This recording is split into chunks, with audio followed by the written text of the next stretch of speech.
Oh, no signal. I don't have home internet. Oh, that's a red flag. It's time for real home internet. Get Xfinity Internet and mobile for just $50 a month during our Xfinity 10G network launch celebration. Switch today.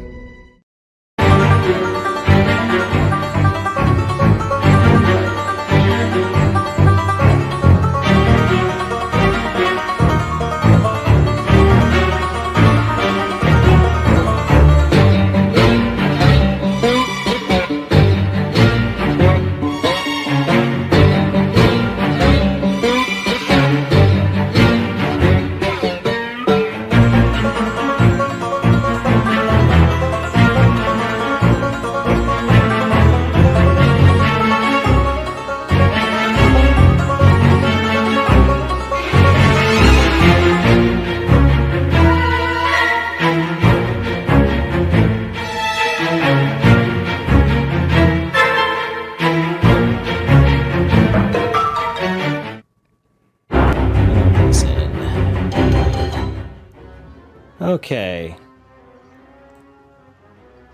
Hello, everybody. This is Sports Goofs number 168. I'm Francisco, and I'm joined by my good buddies Andrew and Charles. Andrew, what's up? How's it doing? How's it being? How's it going? Not too bad. How about yourself? I'm sick. I'm sick. But I'm okay. I took some Dayquil. I'm kind of in the same boat as well. Apologies to everyone watching. You're going to be hearing a lot of sniffles today and occasional sneezes. I didn't realize that they carded you for buying Dayquil and NyQuil. That was weird. That was a weird thing for me. I went to CVS. I think it's a new thing. I mean, I don't know for sure, but I think people are starting to mix them and use them for illegal drug making or some shit. It's like cheap lean. Oh, okay. Don't quote me on that. Well then, that's fun, I guess. So, what's up, Charles? How's it doing? How's it being? I have this sick memory of my time in law school where I accidentally took like a chug of energy drink when I had a Dayquil NyQuil kind of combo, and the crack outness was fantastic. I'm a goofin. I'm around. You guys are sick. I'm sick as fuck, as the kids say. Always be ready. This is why I take. I guess I'm gonna brag here. I take like 3 pills of vitamin C daily to try to avoid, because I am the worst person being sick. I'm like, I over exaggerate in every concept, so I feel bad for both of you. I'm trying to figure out what game to play. So I'm still not over the wrestling hangover that was WrestleMania. So I feel like if I see WWE 2K22, I mess with me. In the tweet for the description for this, I call this Charles's post WrestleMania clarity right now. I mean, that's fair, because when I play that during the show, I kind of just do the My Universe mode, so I can kind of be my own creative and make the matches I want to make instead of what Vinnie Mac gives me in real life. But last week I played a little DMC, but it was such a big cage that I only played it for like a second.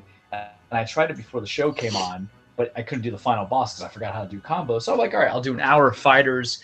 And my thing is I could do a shooter, but the PlayStation 5 sound effects sometimes come out, and I don't want that to get caught in the audio feed. And I've been doing a lot of Switch lately, a whole lot of Switch, the last couple of games. So I need to take a break from that. I was playing an hour of Bayonetta before we jumped onto the show. So, let it, you can't, how it is. If you got pets or multiple children, you can't just ignore one for the other, right? You have to give them both equal love. Yeah, my gaming fervor has been dampened a bit. I mentioned, I played Homefront. That was really the last major single player game that I played, because multiplayer is dead now for that thing, and it ruined me. It's just like it was a mistake. I shouldn't have done what I did, but I played through it. We tend to be in the lull. Yeah, we tend to be in the lull during this year. So but I've been tinkering with MLB. I've been playing with the Xbox One, like the free-to-play stuff. I played this thing called Crossfire, which is, just like a generic PvP shooter thing, but I did pretty good in my first round of that game, and then I was like, oh, this is actually kind of fun. It's simple, small little arenas that you're fighting in, kind of, military shooter, but I kind of reminded a little bit of like Quake in some sort of way. But then, I get a notification when I open the game, and it's like, hey guys, thanks for all the support. We're closing down our services in May. I'm like, wow. Finally, a game that I actually kind of enjoyed, and it's dying already. So, go figure. And I'm not jumping onto Call of Duty, any of that stuff. I tried to play Apex, couldn't get into that. I never understood the Apex love. Yeah, I played. Hey, Francisco. Yes, Andrew. Have you tried Raid Shadow Legends? Oh, well, Andrew, I have tried Raid Shadow Legends. Their live services aren't going down anytime soon, and they have around like 600 different champions, in-game rewards. If you get to level 15, level 25, you get some stuff. You can just put in a promo code MARSESP, and you guys can get some goodies. Or you can head down to our link. I think it's like raidshadow.net/sportsgoofs. I don't know. It's something like that. Don't quote me on that, but it's somewhere down there on Twitch. You can click on that and you can head on over and have some fun with that. Download it now for your PC, your Mac, on mobile phones, your iOS, your Androids, what have you, your Andrews as well. I'm sure you can play Raid Shadow Legends on Andrew. There you go. And so what? I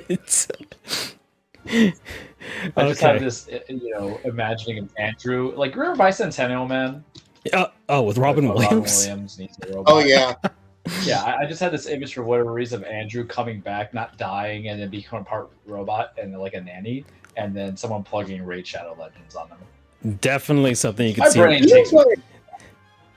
you know what always bothered me about Bicentennial Man? That's not good. There was that one scene. There was that one scene in the trailer where a female bot saying UGLY, you ain't got no alibi, you ugly. But they never showed that in the movie. I am annoyed by it to this day for the false advertising. You mean to tell me that Warner, or whoever the distributing company, which I think was Warner Bros., showed restraint to Christopher Columbus, who made a lot of terrible movies, just man's more renowned for Mrs. Doubtfire and then the first two Harry Potters, but I'm gonna say it right now, couldn't come up with an original thought if he tried. Bicentennial was Christopher Columbus by? I don't want to throw that heat in that slander. Well, that's I want to make sure, but I'm almost certain it was him. So welcome. This is a sports show, everybody. Yeah. Christopher Columbus did. Hot damn, I'm good. Screw that movie. That was the weird Robin Williams generational trend for those 3 years. Where he was just making weird movies like that. 1 Hour Photo, fantastic. Insomnia. Christopher Nolan's Insomnia. And then there was a one with Edward Norton, where Death to Smoochie. Those 4 years were just very. Oh yeah, Death to Smoochie. I remember watching that on Comedy Central. Yeah, there's a lot of decent talent too, but you're like, sports show, everybody. I just flung muck at Christopher Columbus. Makes me feel good sometimes. I still remember him for having everybody clap for Hagrid, and me when I was an avid Harry Potter reader. I was like, "This is not in the book. Why are we doing this?" I still feel that way now. Looking at you, Steve Kloves, who wrote Prisoner of Azkaban, trash ass movie. You're the reason why, Steve Kloves, they have to make a damn 7-season Harry Potter show on HBO Max. Not that I need to watch. Just read the book and watch the movies. You don't need this oversaturation, just like sports. Why do I need an XFL for? You're already on week 9, Rock? You go to playoffs? There's playoffs in your real world? I thought everybody gets a participation.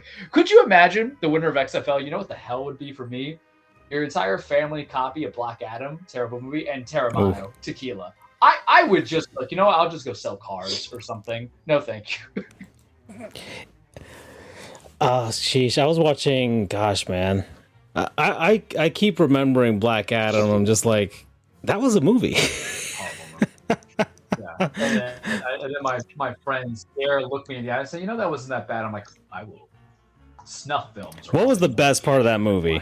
If you had to, was it Pierce Brosnan as Dr. Fate? when it went to credits. When it went to credits. When it went to credits. Well, Charles went to credits because he properly casted. Yeah, you saw the Mario movie, right? I cannot confirm or deny right now. Okay, That all right. may be a non-sponsor. That may not be a non-sponsor. Okay, well then. Don't rub my shine here. So we were talking before the show to start because we were talking about show games that you're trying to play something. Charles Andrews plays MLB on the side, and we were talking about some things. But there's like it was a prompt that I heard on a different podcast, and I think I'd like to talk about it here just for a little bit because we'll talk about NHL and things like that. Andrew has a couple topics that he actually wants to talk about as well. We're only 11 minutes in, so we got time for this. It's a short thing. Maybe it could be longer, but regardless, I mean, baseball's happening. It's there. It's going on. It will be a short cage. I'll tell you that now. The Rays are 10-0. They're spanking it's already 2-0 versus the Red Sox, which confirms that the Red Sox are a trash team. Because it seems like whoever the Rays beat are considered a trash team. So here we are. The Red Sox are trash, everybody. It's official. So Thank you, Tampa, for confirming that. And speaking of like the gaming and stuff, is there a video game that was released, let's say like a decade or something like that since you were 10 years old that you would take back to your 10-year-old self to blow their minds? And what game would that be? As an adult? Yeah. You go back and you're like, here you go, and you just kind of you give them the console of the game and you kind of just disappear. So wait. So this is a current game that I would take back to my 10-year-old self? I'm not just I'm just gonna like the caveat. So like we're all like 30. So let's say a game that released in your 20s, that you would take back to your 10-year-old self. Because like I would think that a game since then would be like leaps and bounds higher than, because like when I was 10 years old it was like the N64, and then by the time I was like 10 years later it was like you got the PS3, the Xbox 360, the Wii, things like that. Or heck, we could even go a little like 15 years later. But regardless, like a game that like absolutely like mind blowing to your younger self, like you wouldn't have left your home because you would have been consumed with this futuristic little thing that came out. You can even do like movies and stuff like that, but I don't think movies it would be as mind blowing as a video game. The question is, am I bringing the same console too? Yeah, you're bringing the console in the game. Like you're not putting, God of War 2018 on the PS1. You're bringing the console with you and just like, here's the console, here's the game, here you go, you little 10-year-old self. Here's the future. I gotta go. One game, so I have to Connor, basically.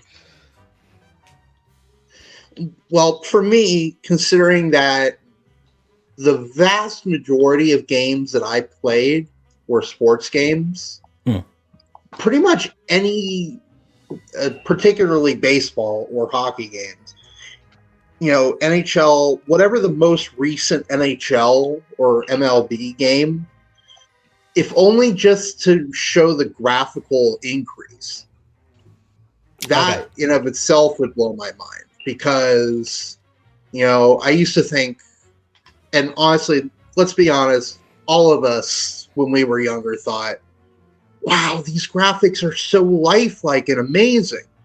And then imagine Halo. That was another game that I played when I was younger. Imagine Halo 1 graphics, and then all of a sudden you've got Halo Reach, or that came out about, or I'd say Halo Reach because that was the last good Halo game. Or in terms of just graphics, whatever the most current Halo game would be in that time period you're talking about. I think the story would have been less important to me. It would have been more about just seeing the graphic change and how much it had jumped forward. Yeah. Oh, and then also for the baseball one, being able to say, I can play as myself for real now? Like, I remember that was my reaction when the first Road to the Show came out. So, yeah, that would probably be my answer is any sports game. It would be more for the graphics. Okay. How about you? How about you, Charles? You're giving it some thought. I mean, if you gave me N64 era or PS1 era, I would disagree on the graphics because, those graphics were known to be trash. There was only select games that really made it work. Like, I think of my N64, the WWF, No Mercy, or WrestleMania 2000s look good, but, man, there's some bad pixelation on the N64. Like, oh, man, I feel like, all the nerds are going to beat the shit out of me. I don't understand how people can like Final Fantasy VII graphically at the PS1 where it literally looks like cheap Dollar Tree toys. I'm just saying that right now. So you should love any kind of console generation that came afterwards, whether it be PS2, PS3, PS4, PS5, Xbox, and Switch. Here's my question to you, Andrew. And this is, you talk about graphics. Yeah. I talk about scope. And I talk about innovation and ingenuity, because you look at a Nintendo brand game, for the longest time, for the first the first 3 or 4 consoles that came from Nintendo, NES, Super NES, GameCube, not counting the handholds, were kind of bland with originality. And it's then when you're getting, like, the GameCube was just weird for the controller, right? But it always actually looks, to be honest with you, looks superior to graphics than the Xbox, just saying. And on par with the PS2, just from what I remember. But the idea of, you talk about the PS2 generations now, an N64, are we saying when I was 10 or when the consoles came out? This is very important. When you were 10 years old, not when the consoles came out. When you're 10 years old. You're a 10-year-old little boy. So 10 was N60. I got to put my controller down so I can think on this. 10 was N64, PS1, Sega. So still right. Yeah, Dreamcast. Yeah. I think introducing 2 things. An ability to, if you gave me a Wii game or a Switch game that requires you to use the remote and the motion controls, it would be something supreme, because it actually made you feel more engaged in it than just sitting on the TV coming into it. Like if you gave me Mario Galaxy or Galaxy 2 on that component, it's an engagement that you don't have. The PS3 tried to do some weird stuff, if you remember, with the motion control, but it was kind of weird. PS5, haptic features are nothing original. It's just better vibrations, right? But the N64, we were given the rumble pack, and that was a game changer for all of us. But I would say it's a twofold component, and it's not a fair answer, but I'm sorry, this is the answer you're going to get. I would give them Wii Mario Galaxy 1 or 2, because that to me was very engaged, because on one hand, you're using the controller to get the sprites. On the other hand, you're really coursing Mario, and you can shake it. You could actually do performance moves, because the idea is, a console. I'm going to kind of cheapen on the console. If you can engage in any way, like if you had a Harry Potter game with the Wii, I can cast like I'm doing spells, or Spider-Man, like I'm flipping it out there. So that's one. And then 2, I would really say, Andrew had mentioned, hey, you see, he's giving the game, I'm giving you the console. But when you're talking about games, the fact that you can do online gameplay is something with your buddies. It's still something so great now, because 8-year-old, 9-year-old, 10-year-old Charles was 1999 or 2000, and I moved around a lot as a kid. Not to get into that story, but there was a consistency. Once you're moved, you're gone. You can't hold those social relationships. You didn't have social media. You can call on the landline, but what the hell are you supposed to talk about? You're 10. You're no pen pals. So the idea to go from there. So, and I didn't do Madden until like 2005, so I could play any capacity. So what can I say is a big, like, well, shit, man. You know what? Splatoon was a game changer. I'm just saying. But I didn't have the voice functionality of that one either. So I'm sorry, I can't give you an answer on that one, but I'll give you an answer, sure. Console-wise, importance of the scope and the gameplay, but, I think scope of the gameplay is there. But, it's... graphics are one thing, but it's story. But I would actually say, and I know this sounds like a cop-out though, but on a spectacle, I think if I played Uncharted 2 for the first time when I was 10 years old, I would have creamed my pants. It has different stories. It's funny, Charles.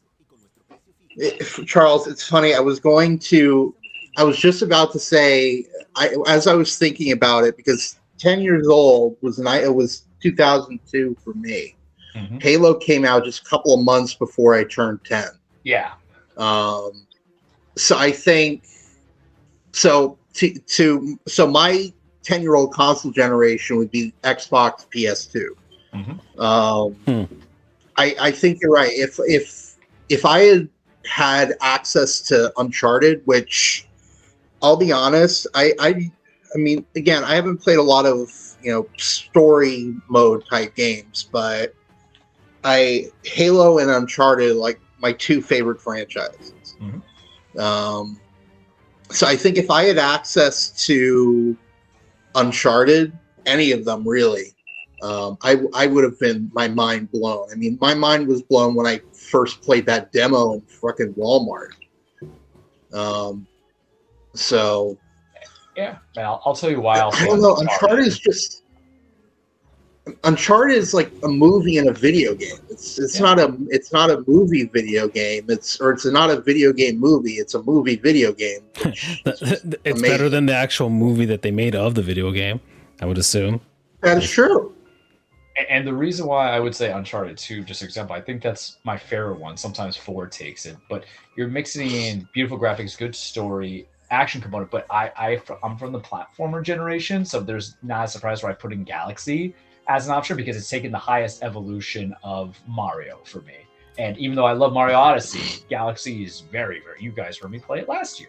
I would have brought Odyssey to my 10-year-old self, to be honest.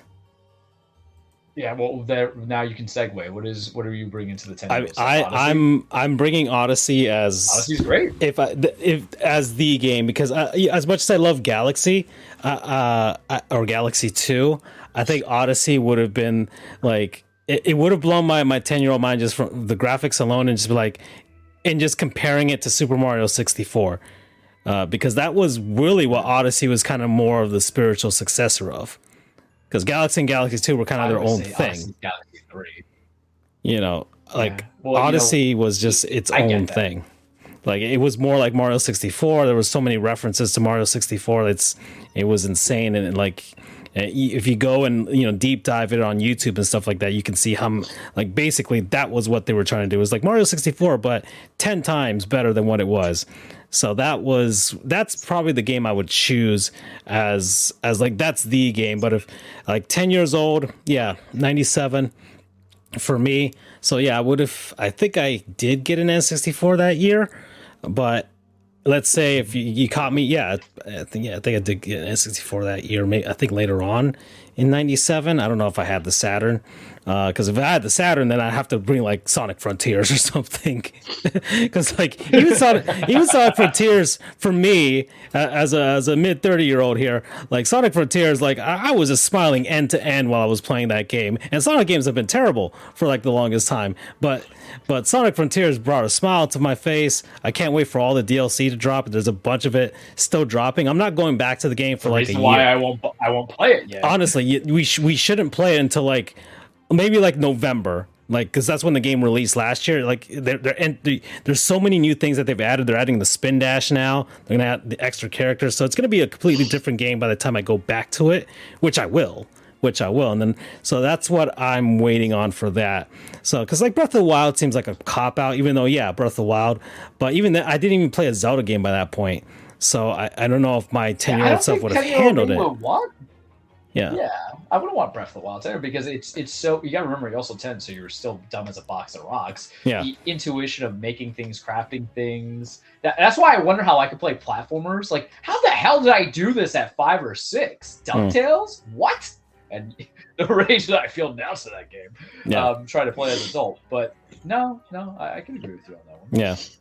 Because sheesh, even like the Pokemon games, I probably wouldn't have. I wouldn't be.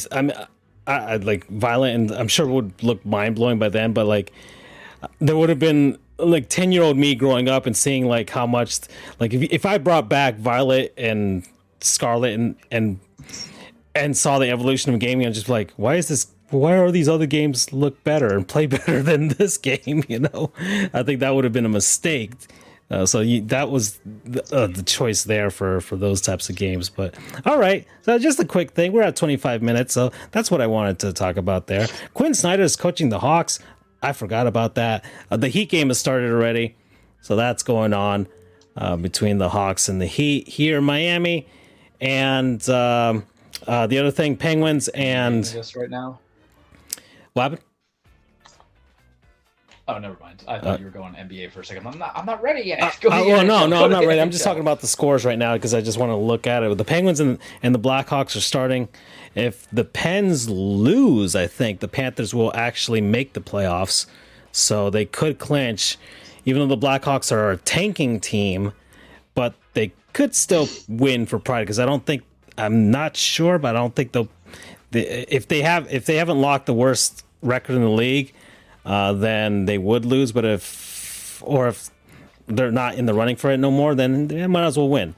Anyways, and then baseball. So Andrew wanted to talk about some things, and I think they had something to do with sports because apparently this is a sports show.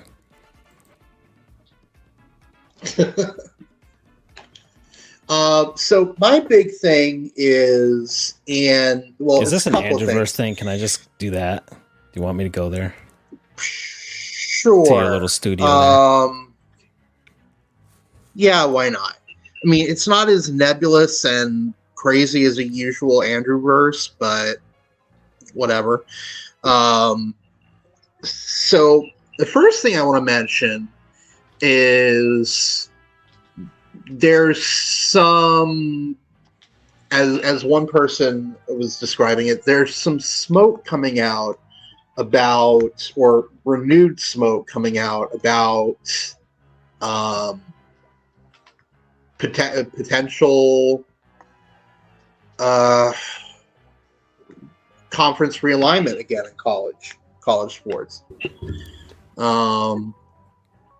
You could almost say that if the news is correct, that the Big 12 is going to raid Shadow Legends, the Pac-12.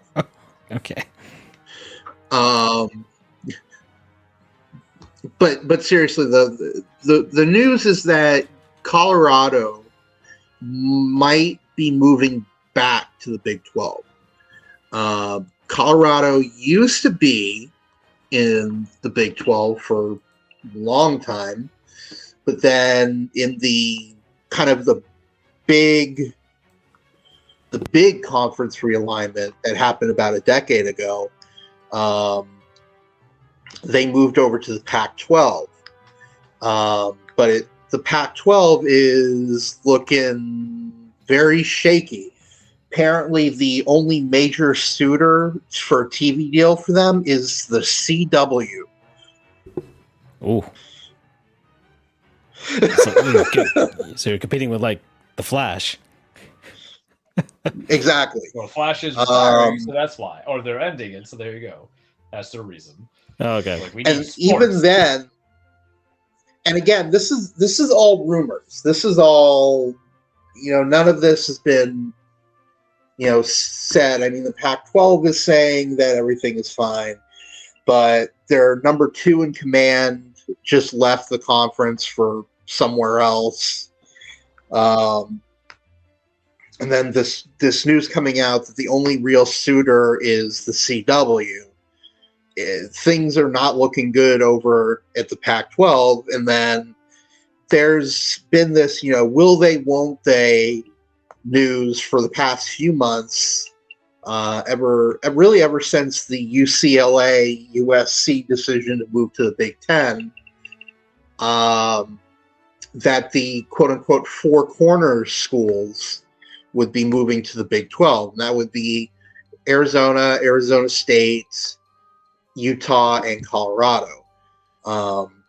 Because Utah, Colorado, Arizona, and New Mexico are considered the Four Corner states. But anyway, so the smoke is that Colorado might be moving.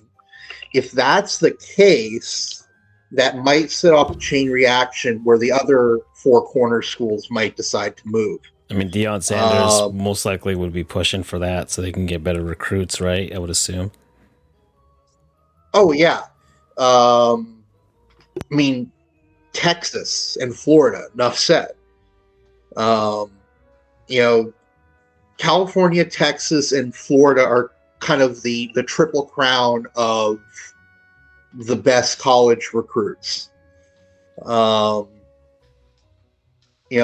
mean, they're losing California, fine, but if you had to choose the two big ones, it would be Florida and Texas. In Texas alone, that conference has Houston, Texas Tech, Baylor, TCU. I think there's one more in there. I can't remember, but I think there's one more in there somewhere. And then Florida, you've got UCF. And, UCF, even though UCF is not in Miami, which is the real hotbed, or just the Tri-County area, I should say. Orlando is only 4 hours from Miami. Really, unless you're coming from the far panhandle, next to the Alabama border, really, you're no more than 4 hours from Orlando at any point in the state. So if you're a college recruit and you want to see Deion Sanders, it's just a 4-hour jog, or the Keys, the far panhandle or the Keys. Forgot to mention the Keys. You're only really 4 hours from seeing Deion Sanders. So that's in its own way kind of a huge benefit because you're in the most centrally located major city in the state. And then Texas. So, you're right. Deion would probably want that. Plus, it's tougher competition. So, it can prove, we can really compete with the big boys because honestly, there's really nothing left in the Pac-12 that's any decent except, depending on the year, Oregon and Washington's pretty solid. But so we'll see. There's a lot of smoke, but there's no indication of fire yet, and there's been a lot of false starts on this. Will they? Won't they? Now they're saying, it'll be in the next week that the Big 12 will vote on it. But God knows. Second, I wanted to discuss UCF. And actually, for once, it's a negative story about UCF. Let me mention that. So there was a report that a former UCF baseball player came out and said that UCF, at least in the beginning of the season, was using altered baseball bats, which would make sense because UCF was hitting all of the home runs at the beginning of the year. When pressed for comment by a reporter named Trace Trilko, the head coach, Greg Lovelady, the man should run for office because the non-answer he gave was absolutely fantastic. He was like, we did the internal investigation, maybe there was something, maybe there wasn't something, we handled this internally. It's like the man is so fucking guilty. It was an amazing non-answer. And the crazy thing is, this wasn't some kind of secret, gotcha moment where, he hadn't heard the rumor or whatever, or the administration hadn't heard the rumor. They had to know that this was coming. But the administration didn't say anything or prepare something, and Lovelady didn't prepare something. So you had to wonder, was it just hubris by UCF to think that, no one's going to ask that question? This is a potential black mark on the school and the program and the baseball team. But no one's going to ask that question. The media is all on our side. All right, so I'm playing it now in the background. Bought off by sorry. Their team with 8 So I'll let it play. Pretty much the last vestige of the glory days of the Stanley Cups for the Blackhawks. So I'm trying to. Oh, there it is. There it is. And some things that you just have no control over what other people say, whether they be true or not true.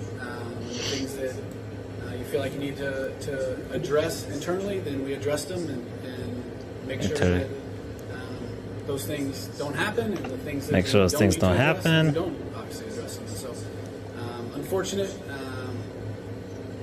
but just part of it, part of the process. So just handle our things and then go on and try to handle the next day the best we can. Have you conducted an internal investigation of this? We've handled everything we needed to handle internally and done everything that we can. So what was the alteration that was being what were they doing? And make sure that whatever. I haven't heard what the alterations were. I haven't seen what the alterations were. They're metal bats. I mean, you can't cork them, even though there's been plenty of videos of showing that corking the bats really actually makes them worse. But okay, I mean, I don't know what. Yeah, I don't know. Maybe a different metal. Maybe I have no idea. Something inside. Okay, well, all right. I'm not gonna go down this college our college baseball board, but it's posted by USF fans, so there you go. I probably should go down that. So according to WRUF, which is an ESPN station out of, I'm going to go ahead and assume Gainesville, based on their website, which shows the swamp and UF. They're saying it might be something called rolling, a rolled bat, which I've never heard of that before. Let me see if I can look it up. It's an accelerated break-in process for composite bats that brings a bat to peak performance. Okay. And it adds 20 to 40 feet to solid hits. Okay. So I guess it's almost like the equivalent of how Louisville Slugger with their wood bats, admittedly, they put this intense pressure on the bat, and what it does is it kind of tightens the grain or whatever and makes it harder. Mm-hmm. So if that's what they're talking about, that would make sense, because it would tighten up the metal and make it more trampoline-y. Yeah.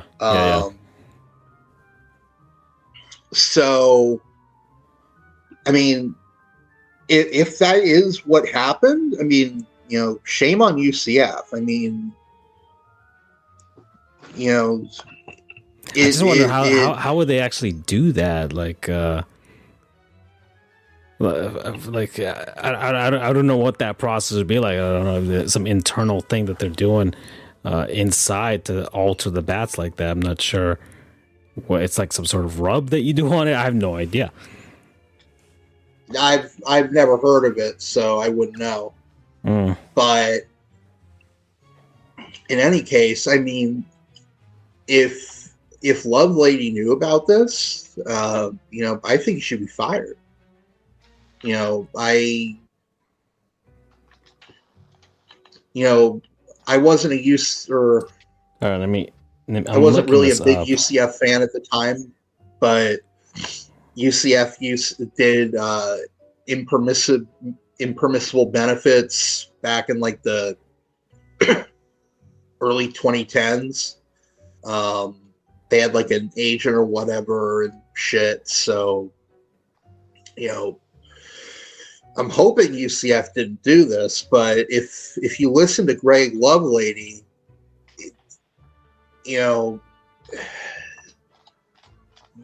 he looks so guilty.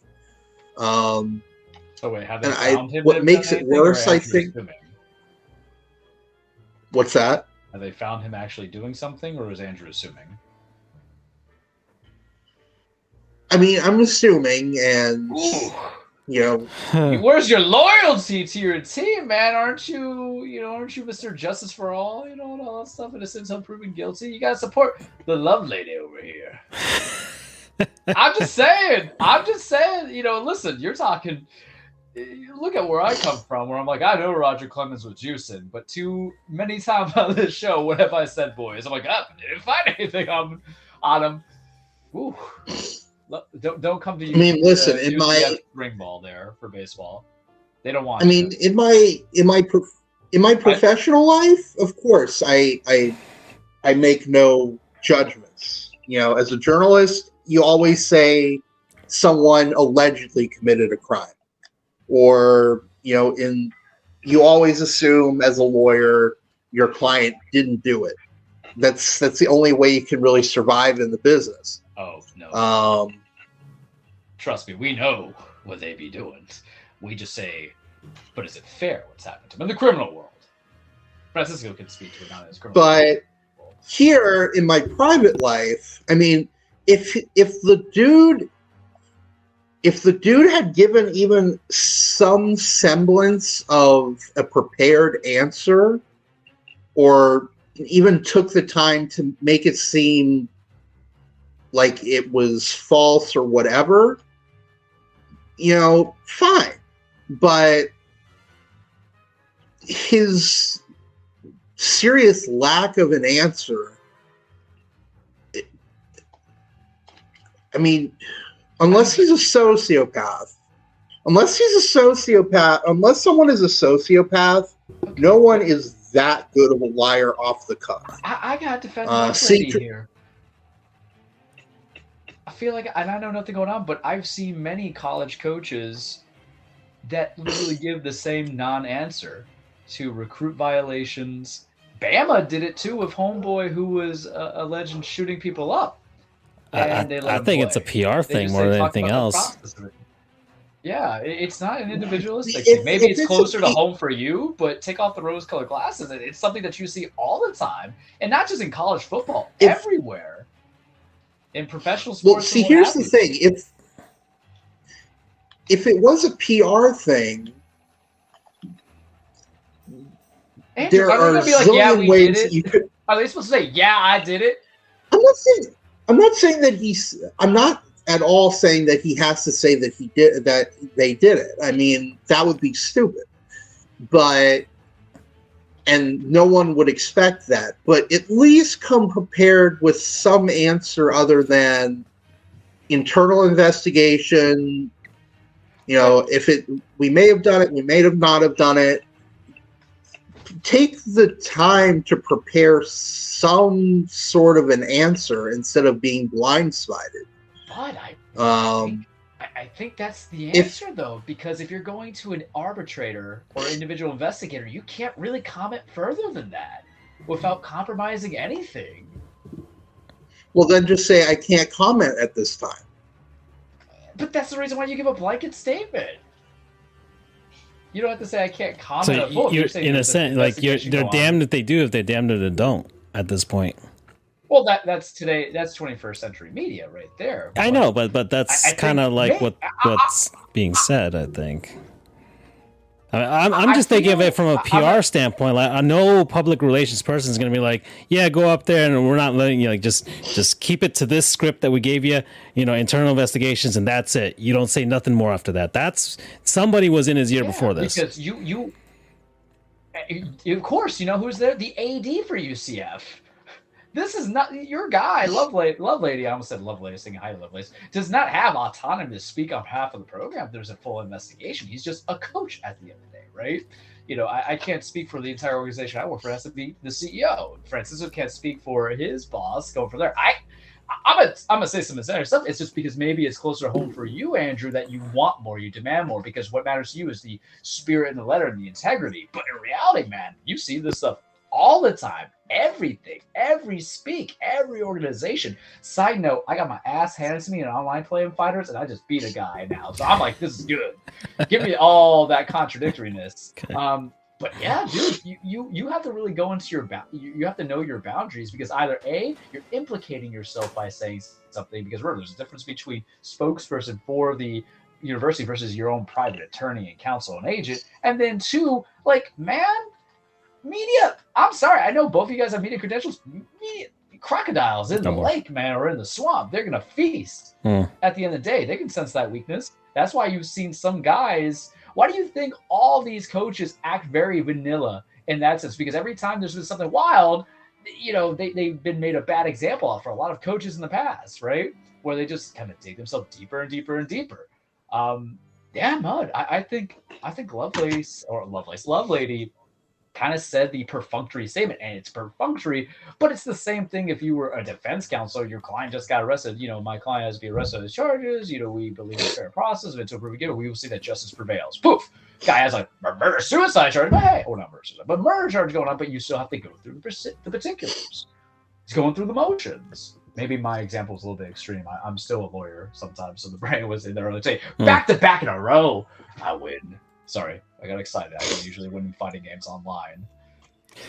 Well, I mean that Your I've thoughts, already kind of given Francisco. I've already said it already. I think I'm not faulting this coach he's a baseball coach at the end of the day. So it's not like he's well versed. He's a college baseball coach. It's not like he's well versed. He's not going to be. He doesn't have as much experience with the media and things like that as your boy Gus out there for the football team. So yeah, say I think he handled it as best as he could. What else is he going to say? Like he can't say nothing more. If there's an internal investigation, you don't want to compromise that at all. And just let it go from there. If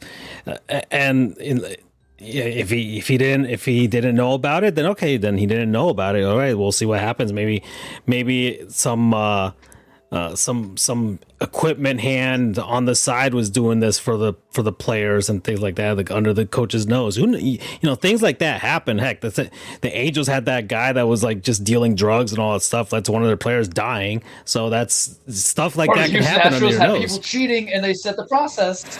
But stuff like that could happen under people's noses and they don't know. So I think do the internal investigation. Maybe he had nothing to do with it. Maybe he had no idea this was going on. Nobody knew except for some players that are trying to get an edge.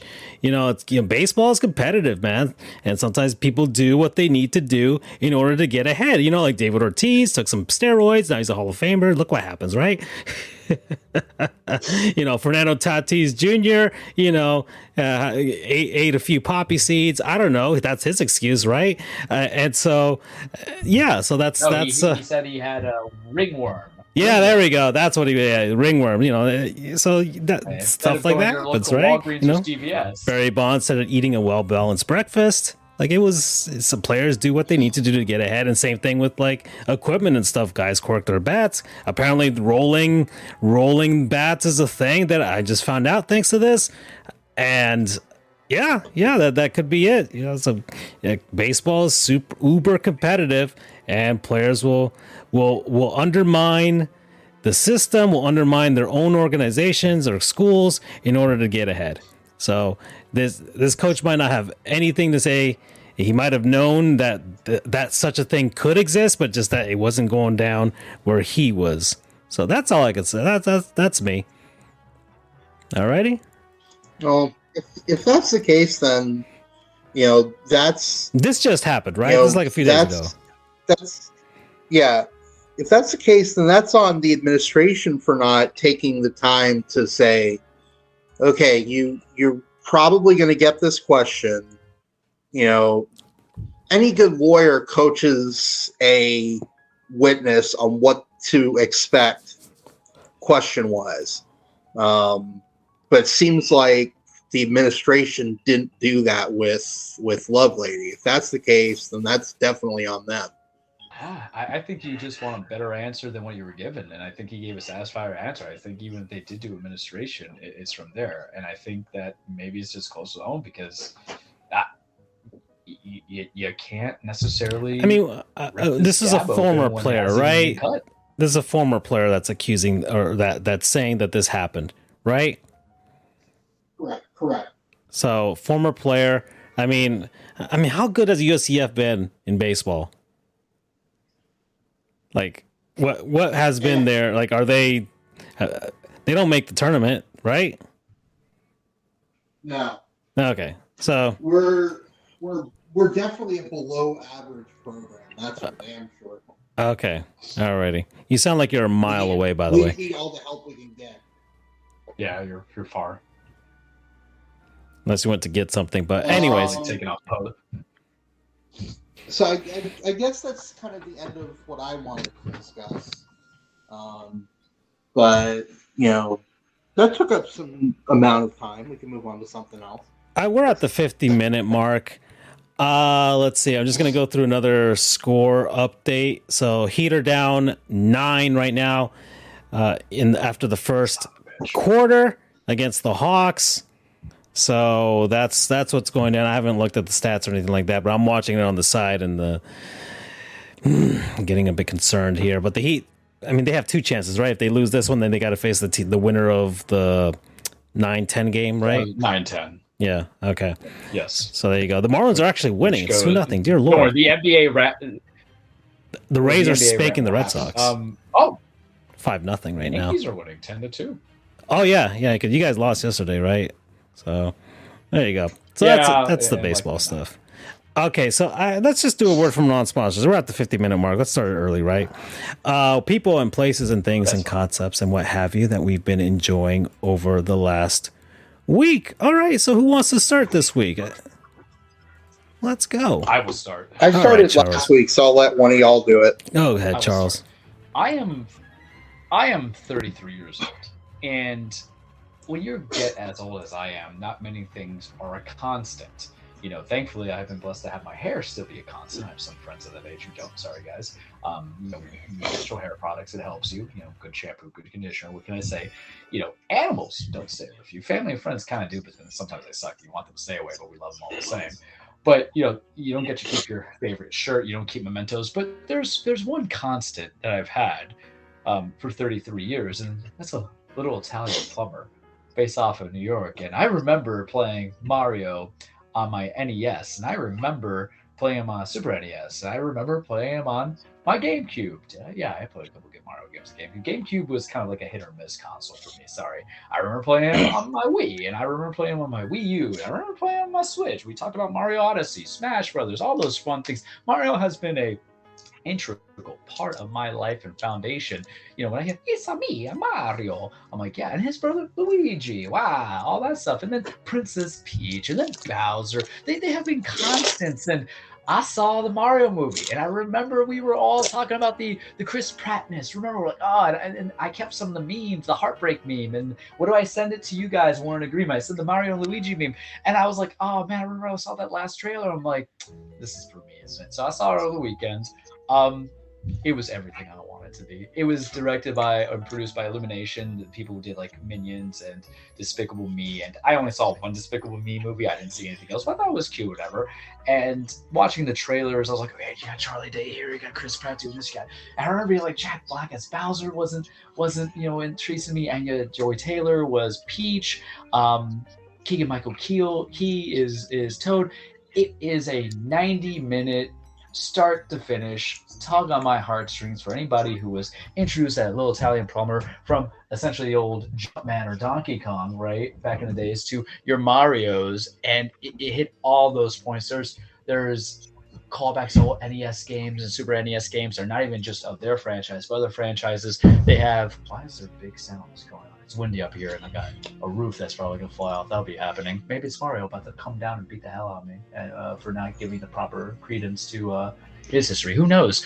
But there's callbacks to Mario Kart, the Rainbow Road scene. You guys have seen the trailers. I will say that the trailer does not actually spoil big bits of information, but at the end of the day, it's about 2 brothers who get sucked into the Mushroom Kingdom. Bowser's trying to get with Peach. You know the story. I won't spoil the details because I know Francisco's very interested. I was enjoying it from start to finish. I think I texted you guys during the movie like, this is for me. I laughed. I have moments. They have some of the music from the games in there. I had a smile ear to ear. I like Jack Black as Bowser. I didn't hate it. I can't spoil to you, Francisco, if you don't know about certain things with Bowser, but I was very good with it. Chris Pratt's voice as Mario doesn't annoy me, and you'll kind of see why. Charlie Day sounds like Charlie Day.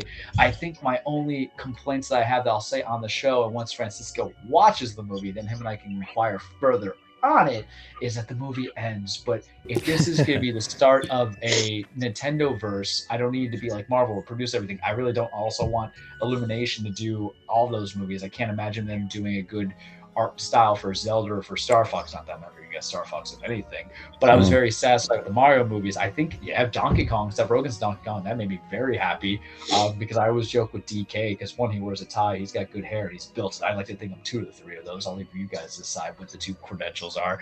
But I can't go in further detail, but it's enjoyable. Take your kids, take your family, go see it by yourself. Why is everything falling in my house? It's like Bowser's about to come in. It is cute. It is adorable. It is fun. Critics don't like it. I don't care. There's just some movies that critics aren't going to like. It's not going to be pure cinema in a sense, but it's going to be enjoyable and entertaining. And it's not dumb fun. It's just fun. So Super Mario Bros. Movie, go see it. You'll enjoy it. See yourself. I might, see it with mom, see what happens there. I might see it again. It's coming to digital, I think, next month. So the cinema is dead when we have these short frames, but it does kind of deserve that quality of seeing it in theater. Go see it in the XD. I don't think they're doing IMAX. Just go see the movie. $5 Tuesdays or full price. Promo code PEACHES. And I can't go further into detail until you see it and you'll know why. Yeah. Okay. That's cool. I'm watching it this Saturday. That's when me and my sister are gonna take those kids on over. It'll be their first movie theater experience. So that's exciting.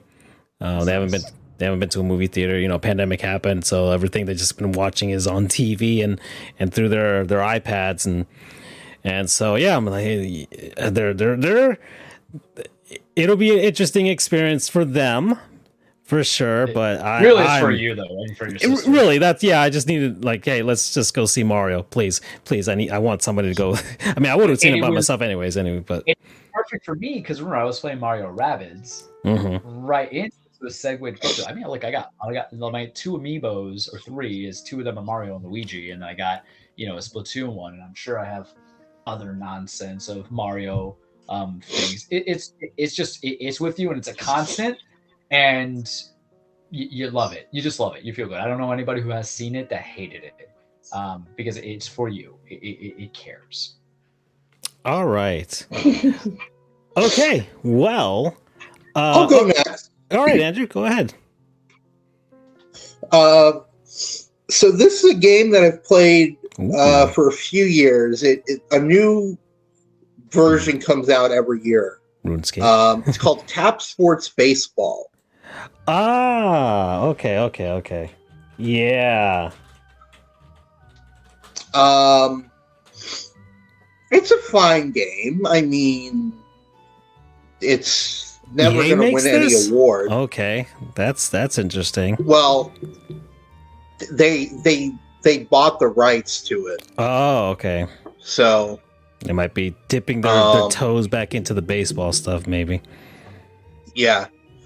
I mean, this is the first year that EA has been involved with it. It was made by an independent company prior to this. But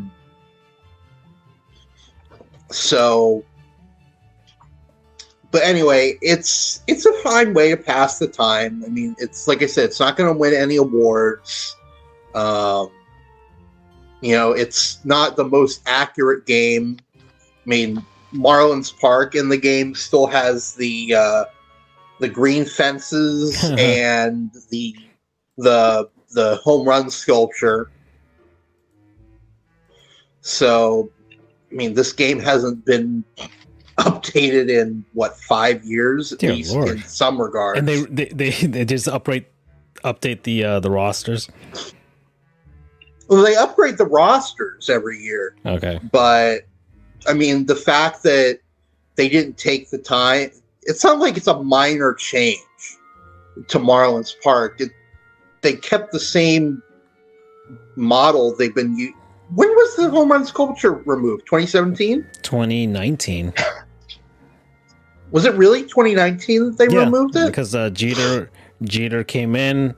There was that 1 year, the transition period, and they changed the logo and all that stuff, and that's when they removed everything. So 2019. Well, okay, so are you questioning Marlins historian? 4 years. It's not like they just if the 2019 version of the game didn't have the change, fine. It takes a while to change it, but it's been 4 fucking years. But anyway, enough dunking on the game. It's like I said, it's a fine way to kill some time, and it's fun for baseball fans. It's easy to play. There's only one thing you do, and that's hit. And you just tap the screen whenever the ball is in your swing plane. So it's really a mindless game. You don't have to do much. So I don't know. I mean, if you're on the bus or just looking for a way to kill some time, it's a fun game. It's obviously filled with it's free to play, so that means it's obviously filled with loot boxes and all that shit. Yeah. Right. But they do give away a lot of stuff. They give gifts like every day, which is kind of cool in its own right. So you don't need to pay to play. Much like and still do Raid Shadow Legends. You know, Andrew, you are right. It's much like Captain Raid Shadow America. Legends. You know, it's 600 champions. It's free to play as well. You can download it to your iOS and your Android devices. You put in our promo. Hey, you can put it on your PC. Just, get our promo code. You get some goodies there. Hit the link, raidshadowlegends.com/sportsgoofs. Maybe, I don't know. That might be the link. You just click on it. It'll take you somewhere. And maybe you'll get Raid Shadow Legends. So that is my non-sponsor, Tap Sports Baseball, promo code TSB.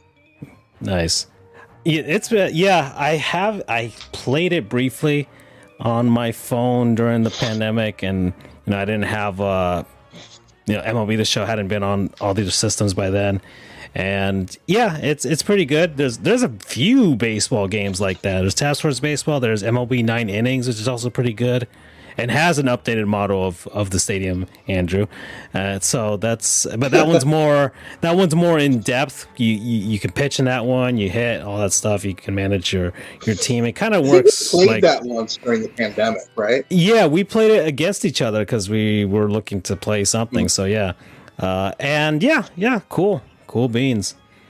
All right, so I guess I will go last. So my non-sponsor is just Marlins fans. This is more of an appreciation thing.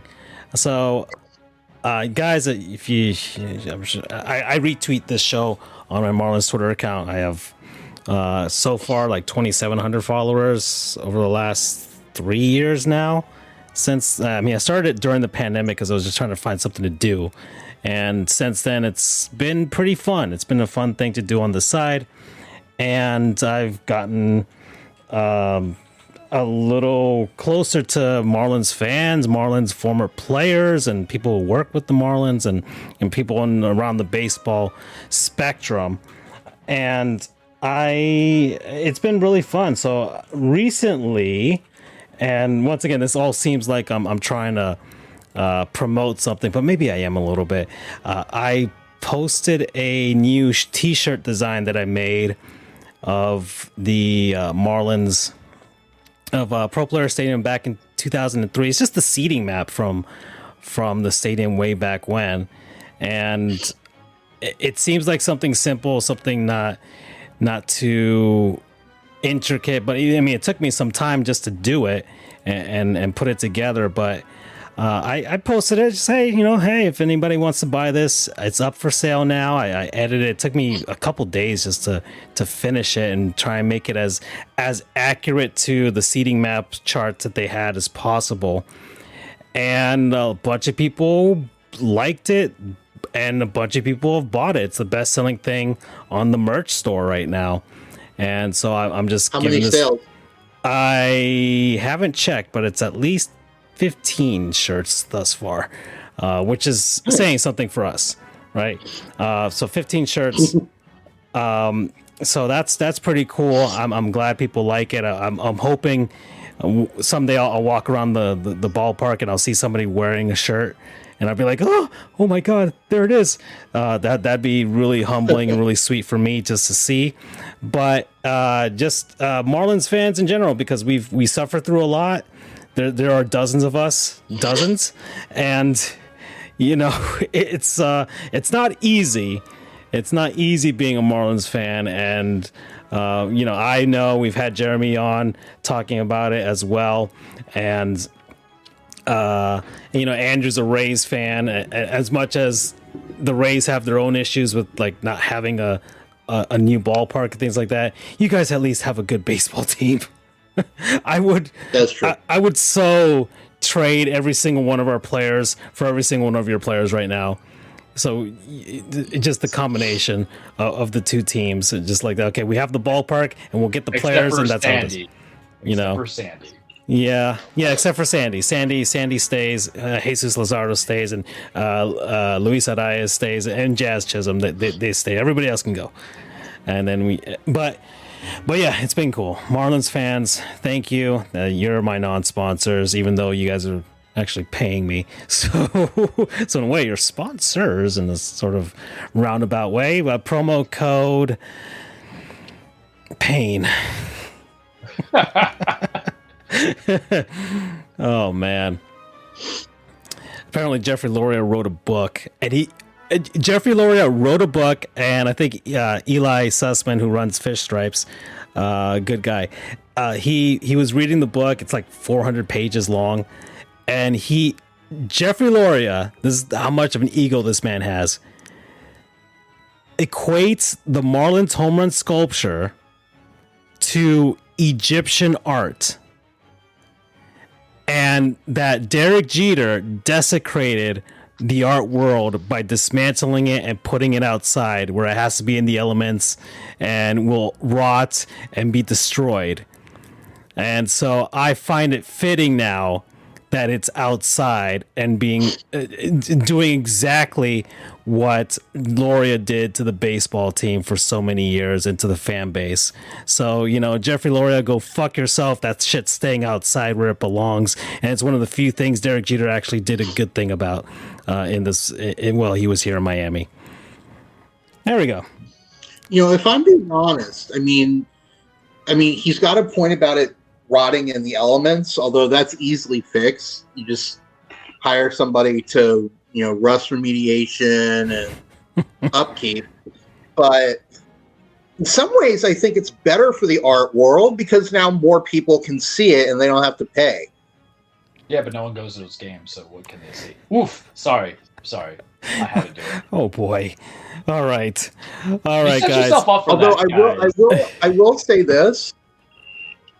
Because the speed of games is coming down so much, I think more people are going to start going just because they don't have to spend God knows how many hours. The team needs to win. Even the Someone's going to go see the 3-13 Florida Marlins or Miami Marlins. We won. Well, we've won 4 games, Charles. We've won 4 games. Well, for instance, 4-13. 4-7. I don't know how much of this.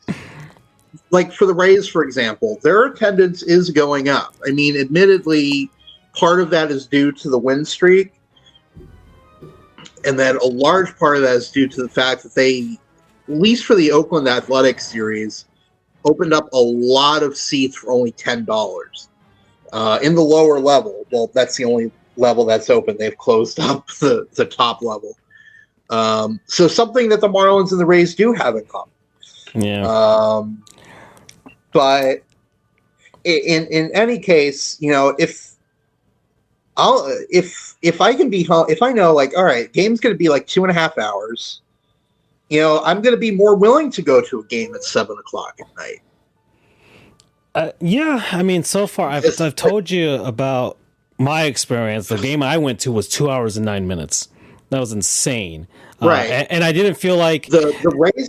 The Rays game yesterday against the Red Sox was 2 hours 6 minutes. Yeah, and I didn't feel like I got shortchanged. The boomers and people were like, "Oh, it means the games are shorter." The games are still 9 innings long. It's not that they're shorter; they're just going faster. That's it. They're going faster. Anybody tried watching a tennis match in real life? That shit takes forever, man. That is a long ass match. I got things to do. Mario Tennis did not prepare me for that. So I mean, it's true. I went to actually see actual tennis at the Miami Open, and I'm just like, this is still going on. That's yeah. You get going, get people moving. We got shit to do. All right. And the Brewers are selling their beers and stuff now up to the 8th inning now, and because apparently the games are going faster. The games are going faster, so they want more sales for that. Because at the 7th inning, it ends right there. But they didn't think of the other side as to why it ends at the 7th inning, is so that people can sober up for their drive home. So, right. Milwaukee Brewers, everybody. It seems like something Milwaukee would do. Alrighty. Anyways. It defeats the whole purpose of the cutoff. Yeah, well, then somebody's like, well, in Japan, they sell beer throughout the games and even after the games. I'm like, yeah, that's Japan. You can walk home and stumble home, and that's kind of the thing. Nobody's watched anime. That's kind of the thing. Play Yakuza. That's the culture, and it's a walkable city. You're not really getting into a car. That's the difference there. That's why. And even if they did drive, or if they knew they were going to drink, they're going to get a ride there, and they're going to get a ride home. Their country, their culture is a lot more responsible than American culture, if I'm being completely honest. Yeah. I mean, you see all the time, like the baseball players, they clean up their locker rooms after games, and they leave thank you notes.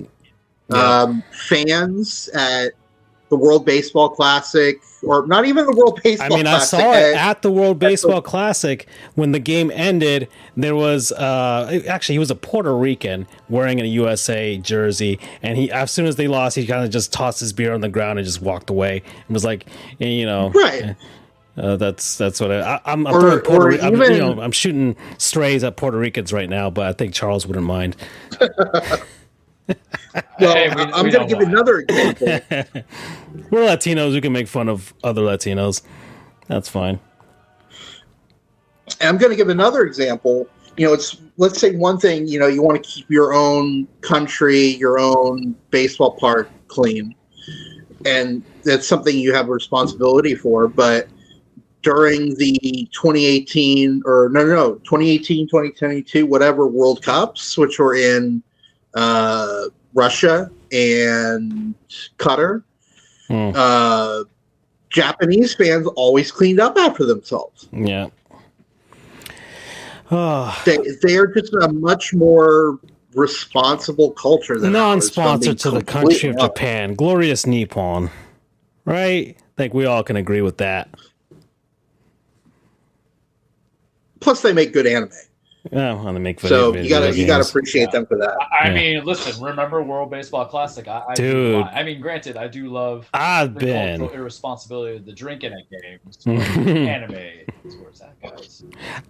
I've been on an anime, like just a slice of life binge lately, guys. I am running through these games. What happened? Let's take an anime detour. All right. Yeah, I've been watching anime. That might have been... It's actually saving me from my video game lull, because I kind of been replacing it with anime. So, and I haven't really been watching a lot of anime lately, so I'm glad I've been going through. I already talked about Don't Mess With Me, Miss Nagatoro, and I just watched Tomo-chan is a Girl, which is about this tomboy. She's very butch, but she likes a guy, and like he's like a childhood friend of hers for like the longest time, and so she finally admits that she loves him. He's like, "Oh, I love you too," but he thought of it in a friendly sort of way, like platonic best friends that they've known each other since childhood, and she's just like trying to become more girly because she's like the daughter of like a karate master who like has his own dojo, so she's trying to be more feminine throughout the show, and so that's what I watched for that. And then I just watched another one. It was about the one I sent you guys, which is like this. I forgot the name of the show, but it's like this dude, and he plays like an MMORPG, and he like in MMORPGs, you can get married in those games with people and get stats and stuff like that. So he proposed to somebody one day, and it happened to be like he's a guy in high school, and it happened to be like a 30-year-old man. She's like, "Oh, I'm sorry, I just play as a cat girl. I'm an actual 30-year-old man," and he broke his heart, and he's like, "I'm never proposing to anybody ever again." And then he gets with a guild, and there's a girl in the guild, and he proposed, like, she's like, she wants to marry him. And he's like, "Fine, I'll marry you." But he's just doing it because it's the game. He doesn't believe, there's no women online. That's basically what his MO is. And they're like, "Oh, maybe we should meet up one day, as a like IRL, like meet up with each other." So it's like his guild. And so he's like, "Okay, fine, we'll hang out." So he goes and finds out that the 3 people that were in his guild were actually women. And the anime starts. There you go. And they all happen to go to the same high school, because convenience and all that stuff. It's anime. It's, that's the wild stuff. So I blasted through those lately, and that's where I'm at with my animus. I need more slice of life stuff. Well, you can join what I'm doing and catching up with My Hero Academia. But he doesn't like the Shonen kind of protagonist stuff, though. Kind of been the what kind of protagonist? Ooh, well, Charles. Shonen Here we go. Jump. Yeah. Well, so all right. So we call it the typical Shonen Jump kind of thing, but yeah, that's just the company that kind of popularized it. Inuyasha. Oh, okay. Naruto, DBZ. You know how there's always a good guy. And One Piece. Guy, and there's a good guy's friends who are members. But what was the million word episodes? Shonen. Shonen. Yeah. Shonen. Shonen. I can't speak. You guys know this. Come on. Shonen Jump. At this point, so it's just a style. Got it. Okay. It's a progress, and it's a typical story. It's the same thing. Yeah. Person who's unknown to be good or unexceptional becomes exceptional. How do they become exceptional? Because there's certain things that happen. Do they have friends? Yeah. Are the friends unexceptional too? Shoot, yes. Do they tend to be cooler than the main character? Absolutely. Is there a villain? Yeah. What kind of villain is there? Is it a good villain? Is it a villain that's in the hiding? Is it a villain that's up in the flames of things? Are they going to the front? What are the challenges? What are the arcs? Is there like filler episodes out of the yin yang? Absolutely. At some point, does everything coalesce together? Yeah. How's it go through? Pretty softly. Does anybody die? Not so much. Does anybody die? Yeah, maybe the mentor. Is there anything that devastating happens to the main character? Yeah, but do they get that power back? Sure. Do they find a new Deus Ex Machina? Absolutely. That's why I call it the show. Yep. I mean, am I wrong? Yeah, that's the template. That is it. Shonen, whatever you want to call it, has like no real structural consequences, and it is your Naruto's. Yeah, even like Dragon Ball Z. Oh, they died. Just wish them back. Grab them balls. Yeah.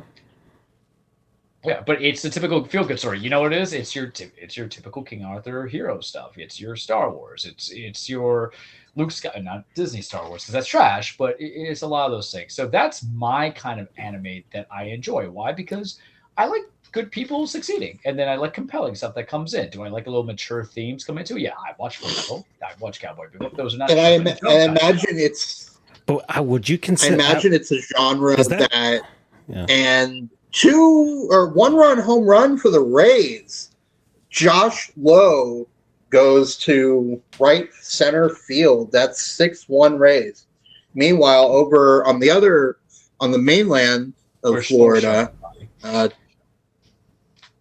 a few miles away, Tampa is tied with Toronto in the second period of hockey game. The preview of your first round.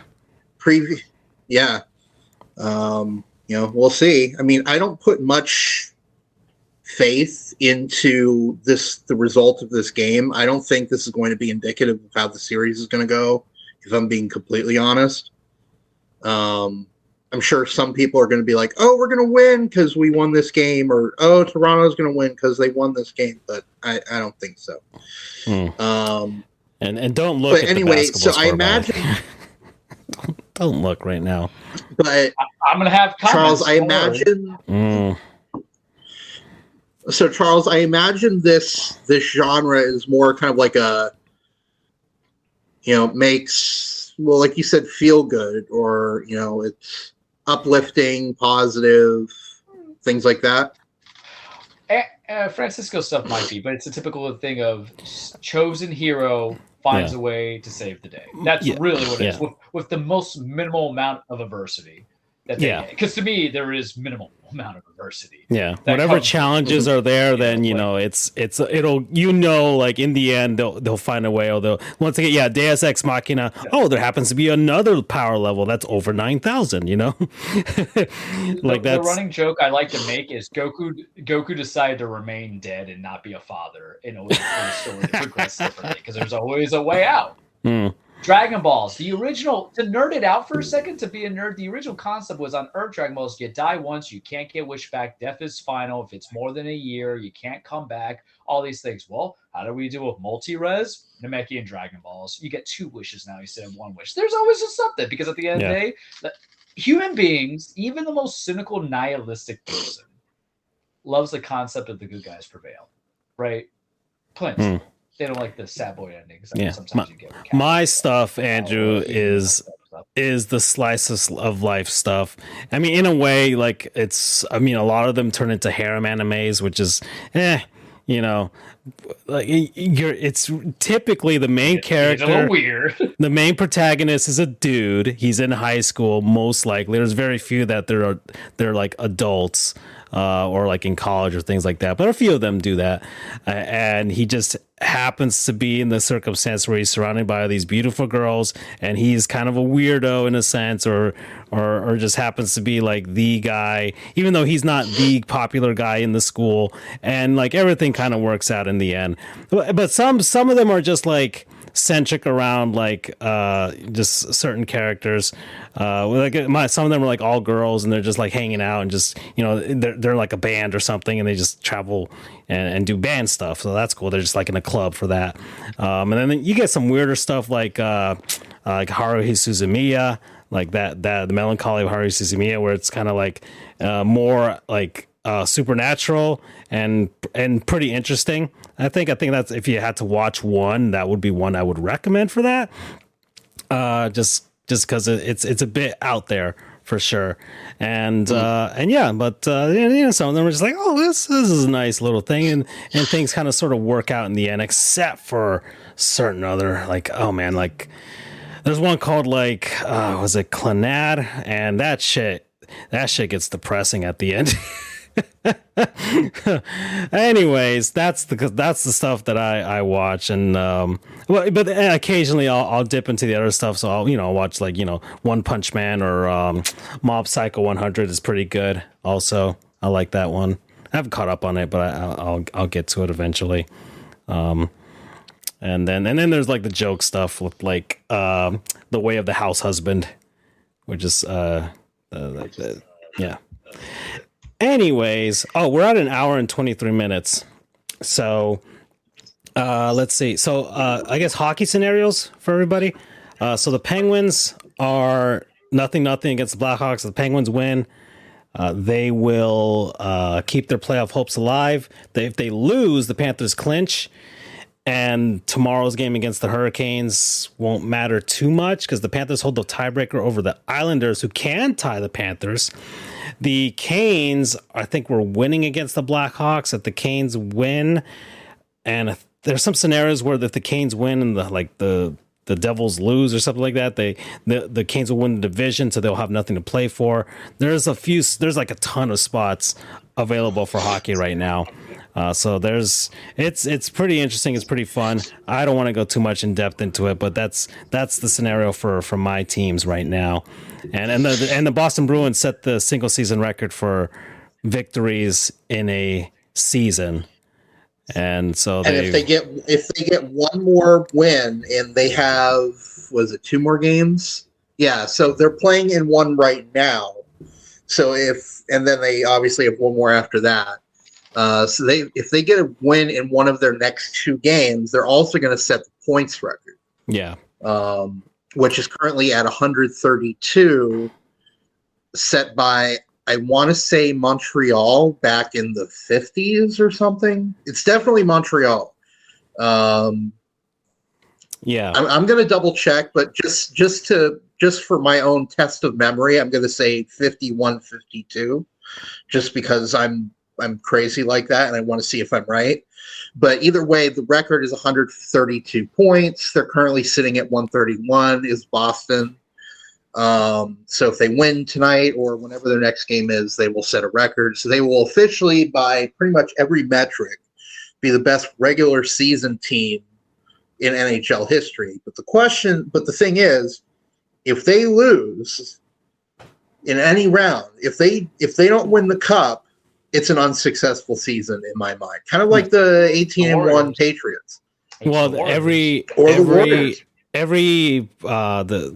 team that's had the best record in the regular season in all the baseball, basketball, and hockey and football hasn't won their respective championships. So the Warriors, the Patriots, the Mariners, and I forgot the NHL. Was it the Lightning? Was the Lightning or so? The Lightning were tied for 62 wins. Yeah, them and the Red Wings, right?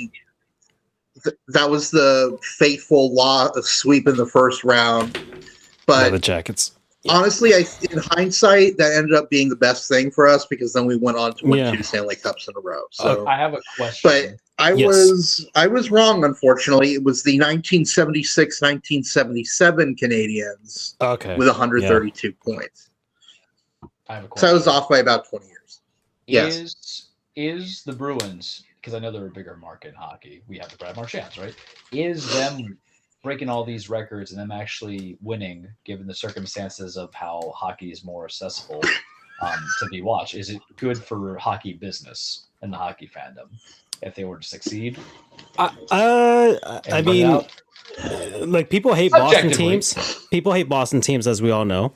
So there's that. There's plenty of fans that don't want the Bruins to win. So you've got a good villain for sure with the Boston Bruins.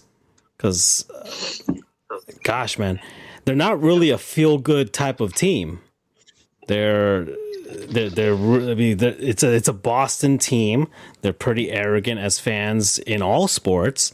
So you got the fans of Canada, but just for the sport and the viewership, because remember what is I think the industry always want is more casual viewers to get on the continuation of things. I mean, I think this would have been much more impressive for them had it been like for the NHL, or the NHL would have rather, let's say, the New York Rangers be the team doing this rather than Boston. That's really the sweet spot for them. Like the New York Rangers, heck, they might have even wanted the Los Angeles Kings to be doing that, just for that market out there. But Boston's good. It's fine. You know, but I think they would have rather like the New York Rangers doing that, or maybe like one of their like Golden Boy teams, like Pittsburgh with Crosby and Penguins, like because they can market him as a player. Even though Boston's got, of course, fantastic players, but Crosby is more marketable. People also.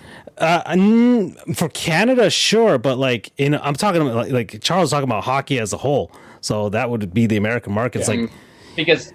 Part of my thought process is remember, okay, I got to do this, and I have to call people fanboys for a second. Sorry. Whenever it was Bama going the 13-0, people who were casuals coming into it and helps with the viewership of the sport.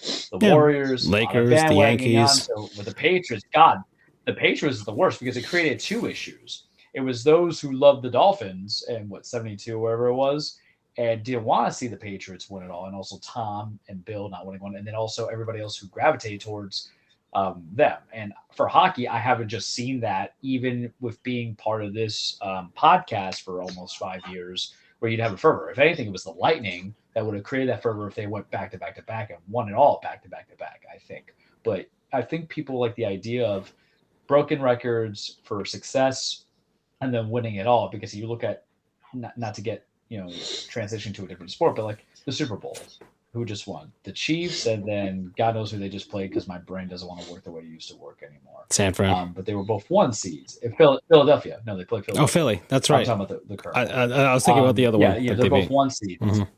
So I think people want it, but we're never surprised when we see 1 seeds get there, right? The same way of how it was the Warriors when they were that good and Cavaliers were that good. But now with hockey, because I know the Lightning were supposed to be where they would be because they were the best of the best for a while, except the Panthers were the 1 seed last year and that got bounced out.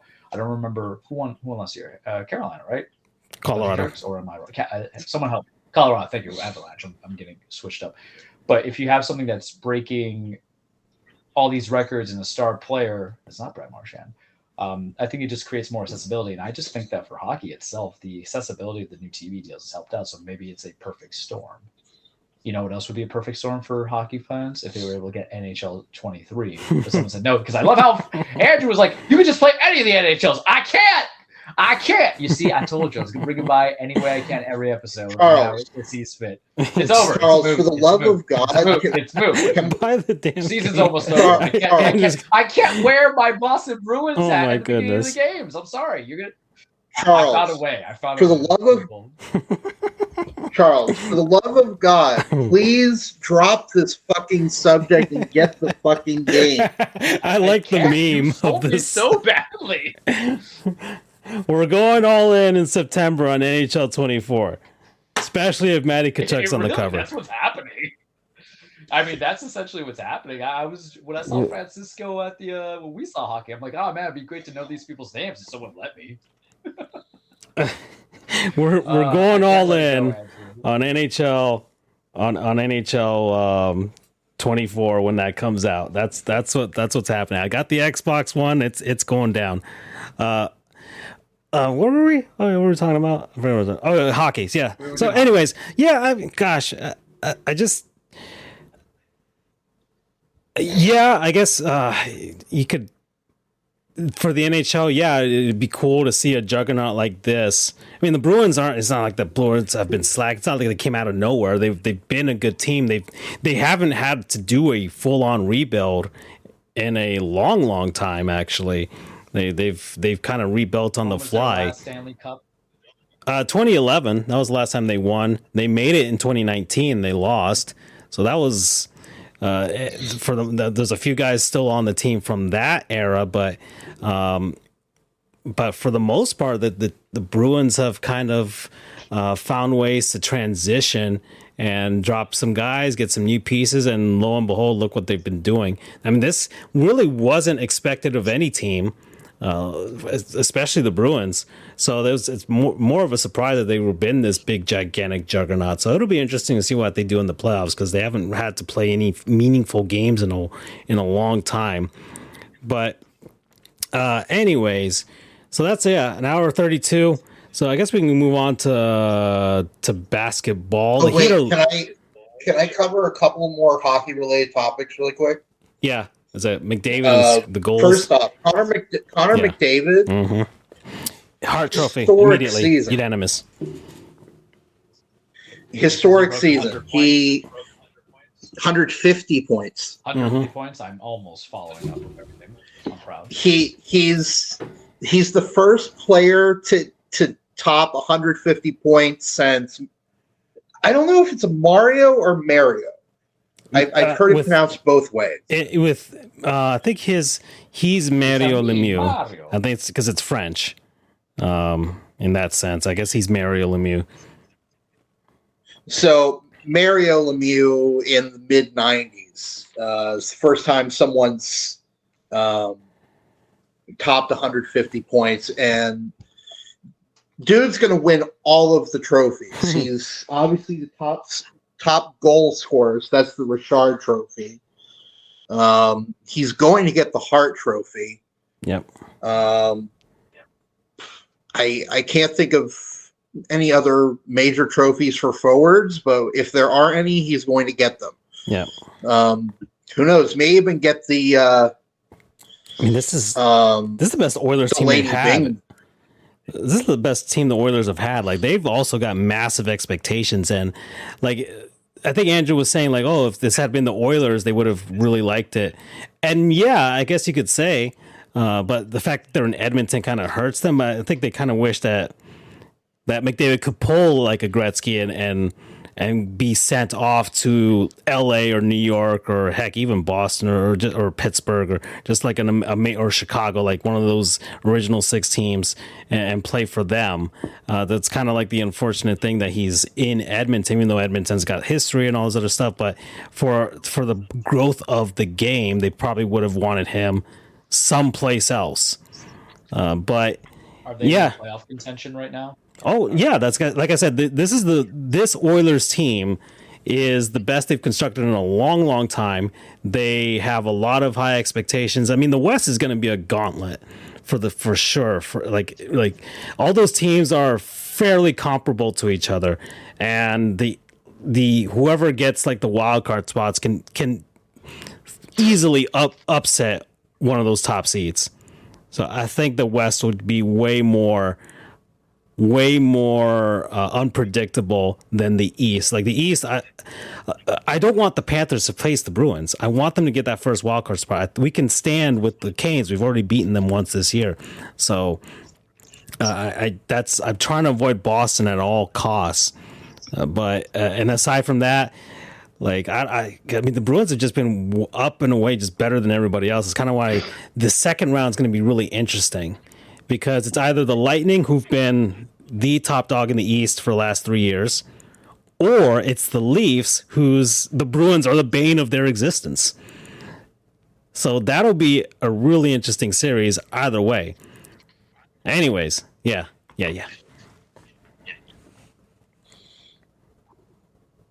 Any other story, Andrew? Yes. Men's Frozen Four wrapped up that this concluded. weekend. Did Quinnipiac win? Yeah. Quinnipiac won. I watched the tail end of that game, and that was hell of an ending. Minnesota was up 2-1 pretty late. The Quinnipiac and Minnesota was going for their 6th or 7th championship. Quinnipiac was going for their first in literally any sport, not just hockey, any sport. And so their coach pulled the goalie. Quinnipiac's coach pulled the goalie pretty early with like 3 or so minutes left in the third period. It worked. That was a gutsy pull on his part to pull him that early, but apparently that's his thing, is pulling goalies early. So it worked here, gutsy. They scored. They tied it up pretty late, and then they went into overtime, and Quinnipiac scored in 10 seconds. Mm-hmm. Yeah, the NHL shows were showing off the highlights of that.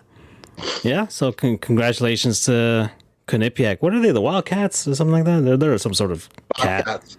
Okay, there we go, Bobcats. Okay, we're in hour 37. The Heat are losing, Charles.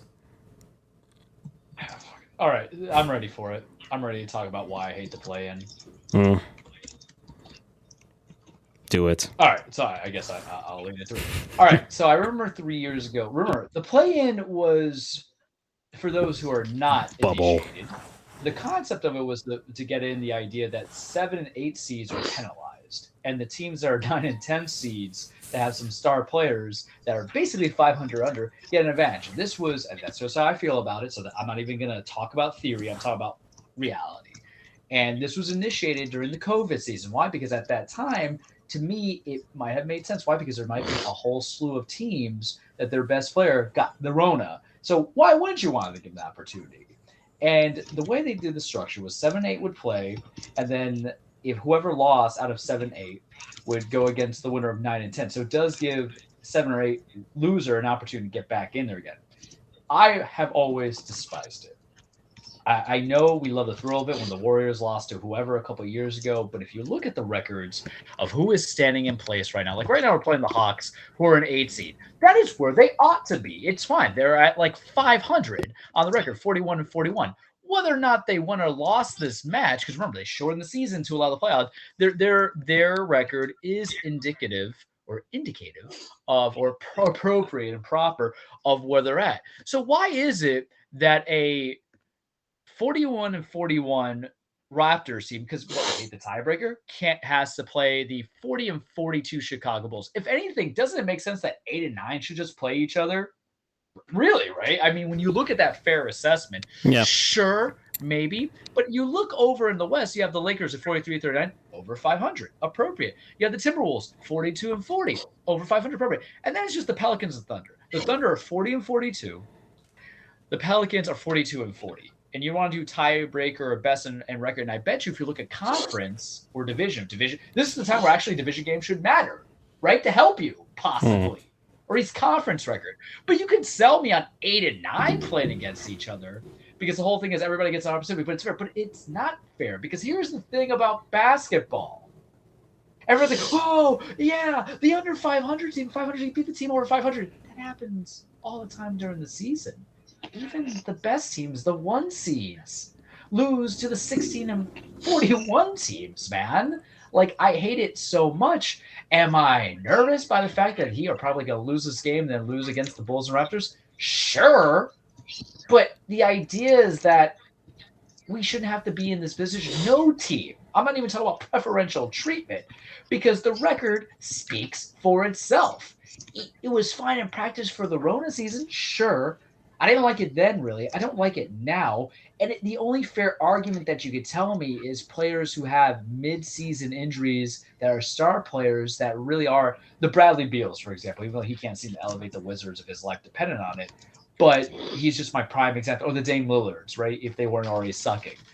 But maybe they can come back to help out. Sure, but the play-in just doesn't hit the effect of what I'm looking for because the Bulls are just a cluster. I don't want to curse that badly, but they're a cluster buck of bad talent that's misappropriately used. So what do they need to be for? Toronto, it's really just the Pascal Siakam, OG Anunoby show, and Nick Nurse doesn't even really want to be there anymore. The Atlanta Hawks are just a team in transition, as it should be anyway. So if they're the 8th seed, though, so they still get the chance. The Lakers are the Lakers, so good on them. They have star players. They would probably be higher if nobody was injured. But it's not like the 7th seed's the depth seed for a team with that injury disparity. While we're talking about, like, those teams that are really just on the low end seed that couldn't make it, but they're just making it because they're last man standing, then they're going to get slaughtered in the first round. But maybe sell me on 8 and 9. Maybe sell me on 8 and 9 because here's the thing too, guys. If you're the 7-8s, you're not getting advantage in the home field anyway. So what are we doing here? Yeah. What's the whole purpose? You don't have division record, but conference record matters. But I'm sick of it. And I would still have this position if the Heat weren't in this position.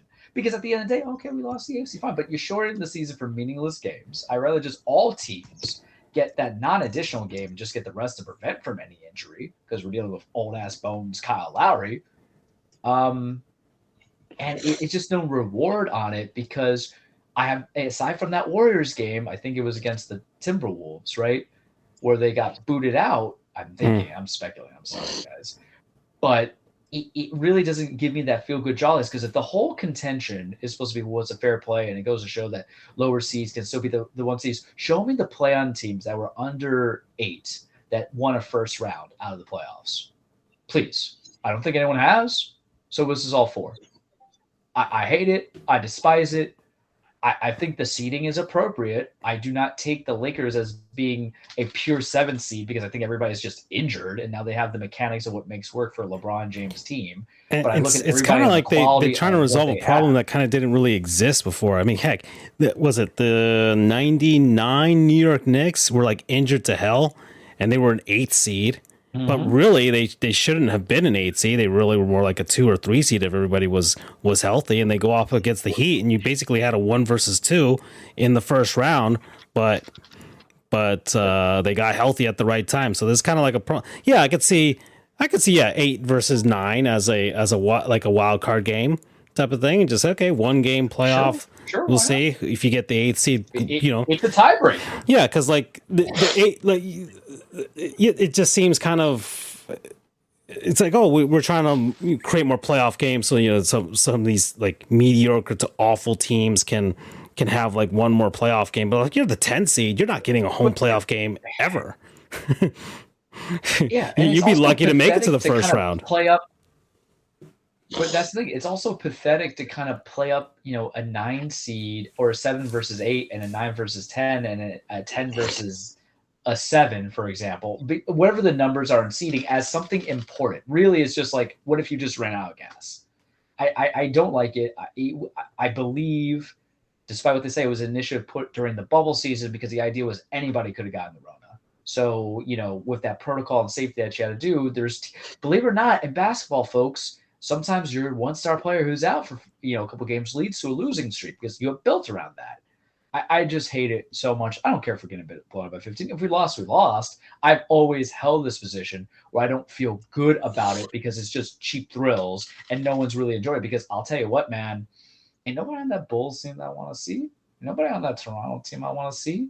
Ain't nobody on, the Thunder, the Pelicans that I really want to see. Zion's not even playing. If anything, it's a tribute to CJ McCollum, who is carrying the mid flag over in Portland with Dame, doing it from there. And then Oklahoma, can anybody name me a player besides Shai Gilgeous-Alexander? Go ahead, please. What's your coach's name? Because the reason why these are rebuild teams. These are rebuild teams, or they're overbloated contract teams, because that's essentially what kind of like the Pelicans are, kind of what the Bulls are, right?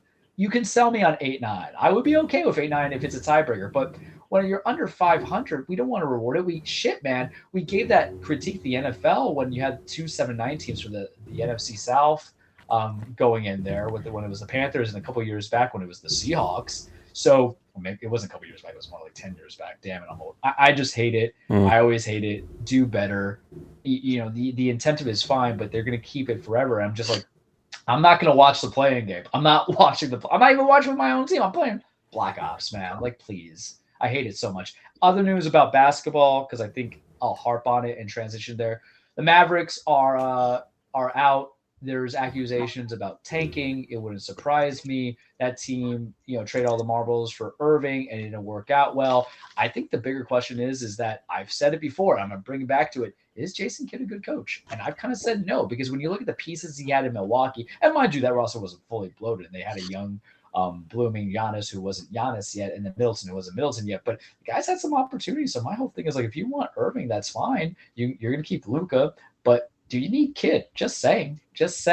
Other proponents of what I want to talk about, it's ridiculous that the Bucks themselves are that good when I can't say that any of their players are being exceptional, even Giannis. And Giannis is still a great player by every means doubt and necessary, but it feels like that team's always slept on, and it just surprises me. And then the last thing I want to touch about on it is the NBA race going from there, because I sent you guys the tweet of it where DeMarcus Cousins, of all people, said it didn't feel right to say that three MVP, league MVPs for Jokic means that he's up there as great of all time or better centers because he hasn't won any championships. And last year we hated the Paris Arafaris or whatever his name is. But you guys know me. Part of the problem is my petty is too petty to allow me to be too petty. I have to be objective. The man's stats are out of this world. I don't care how many 30-plus games Embiid has had, and their seeding are both appropriate of where it's at. But Jokic as a center is dictating the entire pace of that team, and he was so close to averaging a triple-double as a big. I think he's only under like 0.6 to get a full triple-double. That's amazing. He was doing it the last couple times, and I was a little petty for it, but it's the same way how I felt about, Harden when Giannis won, like the second one I said should have been Harden. I can look at it objectively because it's the state of the game. So is it the fact that we're afraid of – are we afraid that the big man always win it? Because there's plenty of guys who are always in there, but is it the fact that it's a high caliber level? Because if you're a player who revolutionized the position, which is what he's doing, and also let's give credit to Malone as well as the coach and the system they have, because aside from Jamal Murray, everybody else is just kind of like a bag man handing it over after you just checked it out at the register, right? Anybody who's worked in grocery world. I think you have to give some credence, and the idea is how far can championships go? Because we call Barkley one of the best bigs out there. Man went to the finals once and didn't get there. And also it's the reality that it is at the end of the day, I won't say it's a 15-man sport in basketball, but at least it's a 7-8-man deep. And he's been to a couple of finals. He may never go to a finals, but I think winning who's won multiple MVPs that are in the Hall of Fame? You know what I mean? Yeah. And that might be lower than you think. And it is kind of amazing because at 27 or 28, he's got it up for him to get at least 3 more. Because if you're the best at what you do and the best at that position, then you're the best, right? It's sick to say that because I've seen worse teams win it. Yeah, I mean, I just it just kind of goes to it's just so weird to see a former player say that. Yeah, I know, but he's kind of it kind of sucks that he's kind of been into that meld into the mindset of NBA discourse, which I think has been ruined by ESPN and First Take and just the all or nothing type of thing. Like, oh, he's got 3 MVPs. Okay, we have to talk about him being a GOAT. Like, really, does it have to be that automatic conversation? It can't just be like, oh, well, he's an automatic Hall of Famer. There you go. We can put that into the conversation right there for him. But I'm not going to be like, oh, GOAT and all these other things. But it's like, why are we talking about this right now at this point? And I don't want to chase Michael anymore, too. Yeah, that's the other thing. People are trying to shake that. Yeah, it's always going back to that conversation. And it's like, well, can't guys just be good? It doesn't seem like it. Like in other sports, I mean, yeah, NFL, I guess you can say that too, but it's not as much as the NBA. Nobody talks about it in the NHL. Nobody's talking about GOATs or anything like with McDavid or anything like that. Or I know Ovechkin. Keto within 6. My shit talk about the play-in is motivating them. Ovechkin with they went from being down 15 to down 6. Or Crosby. Nobody's like, oh, he's the GOAT. That's not really much NHL discourse with regards to that. I mean, yeah, some people are like, oh, well, it might be Gretzky or it might be Bobby Orr, or it might be Gordie Howe, but nobody really gets into that conversation because different eras, different players. I think any NHL fans kind of find a good way to compartmentalize that thing. And then baseball is just about the numbers as much as anything like that. Nobody's really talking about GOATs for the most part, aside from like everybody acknowledging Barry Bonds and things like that. But nobody really says the GOATs because there's several different ways you can kind of interpret that in baseball with numbers, with eye test, all kinds of stuff.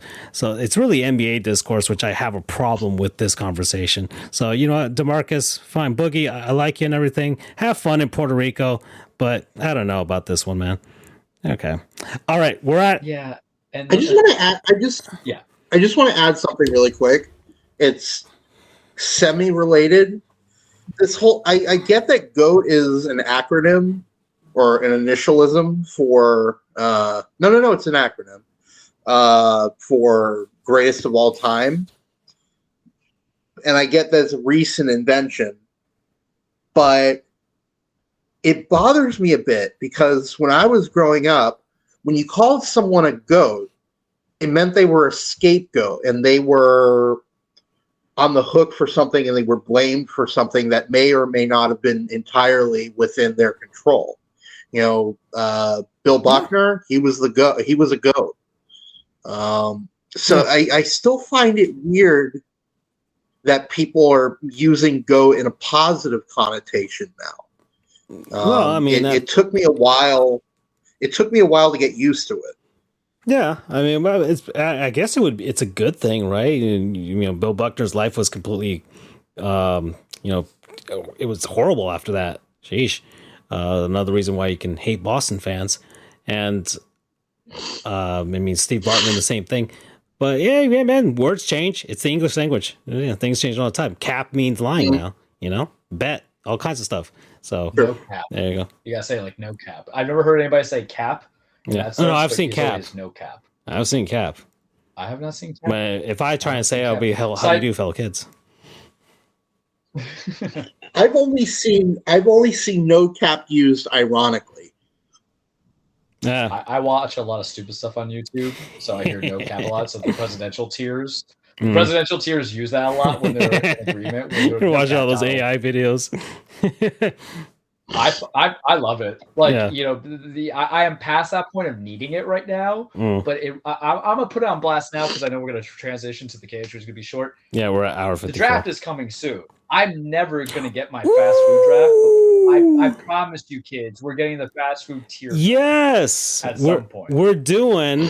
Oh yeah, so this year, the NFL draft is like in 2 weeks, right? In 2 weeks.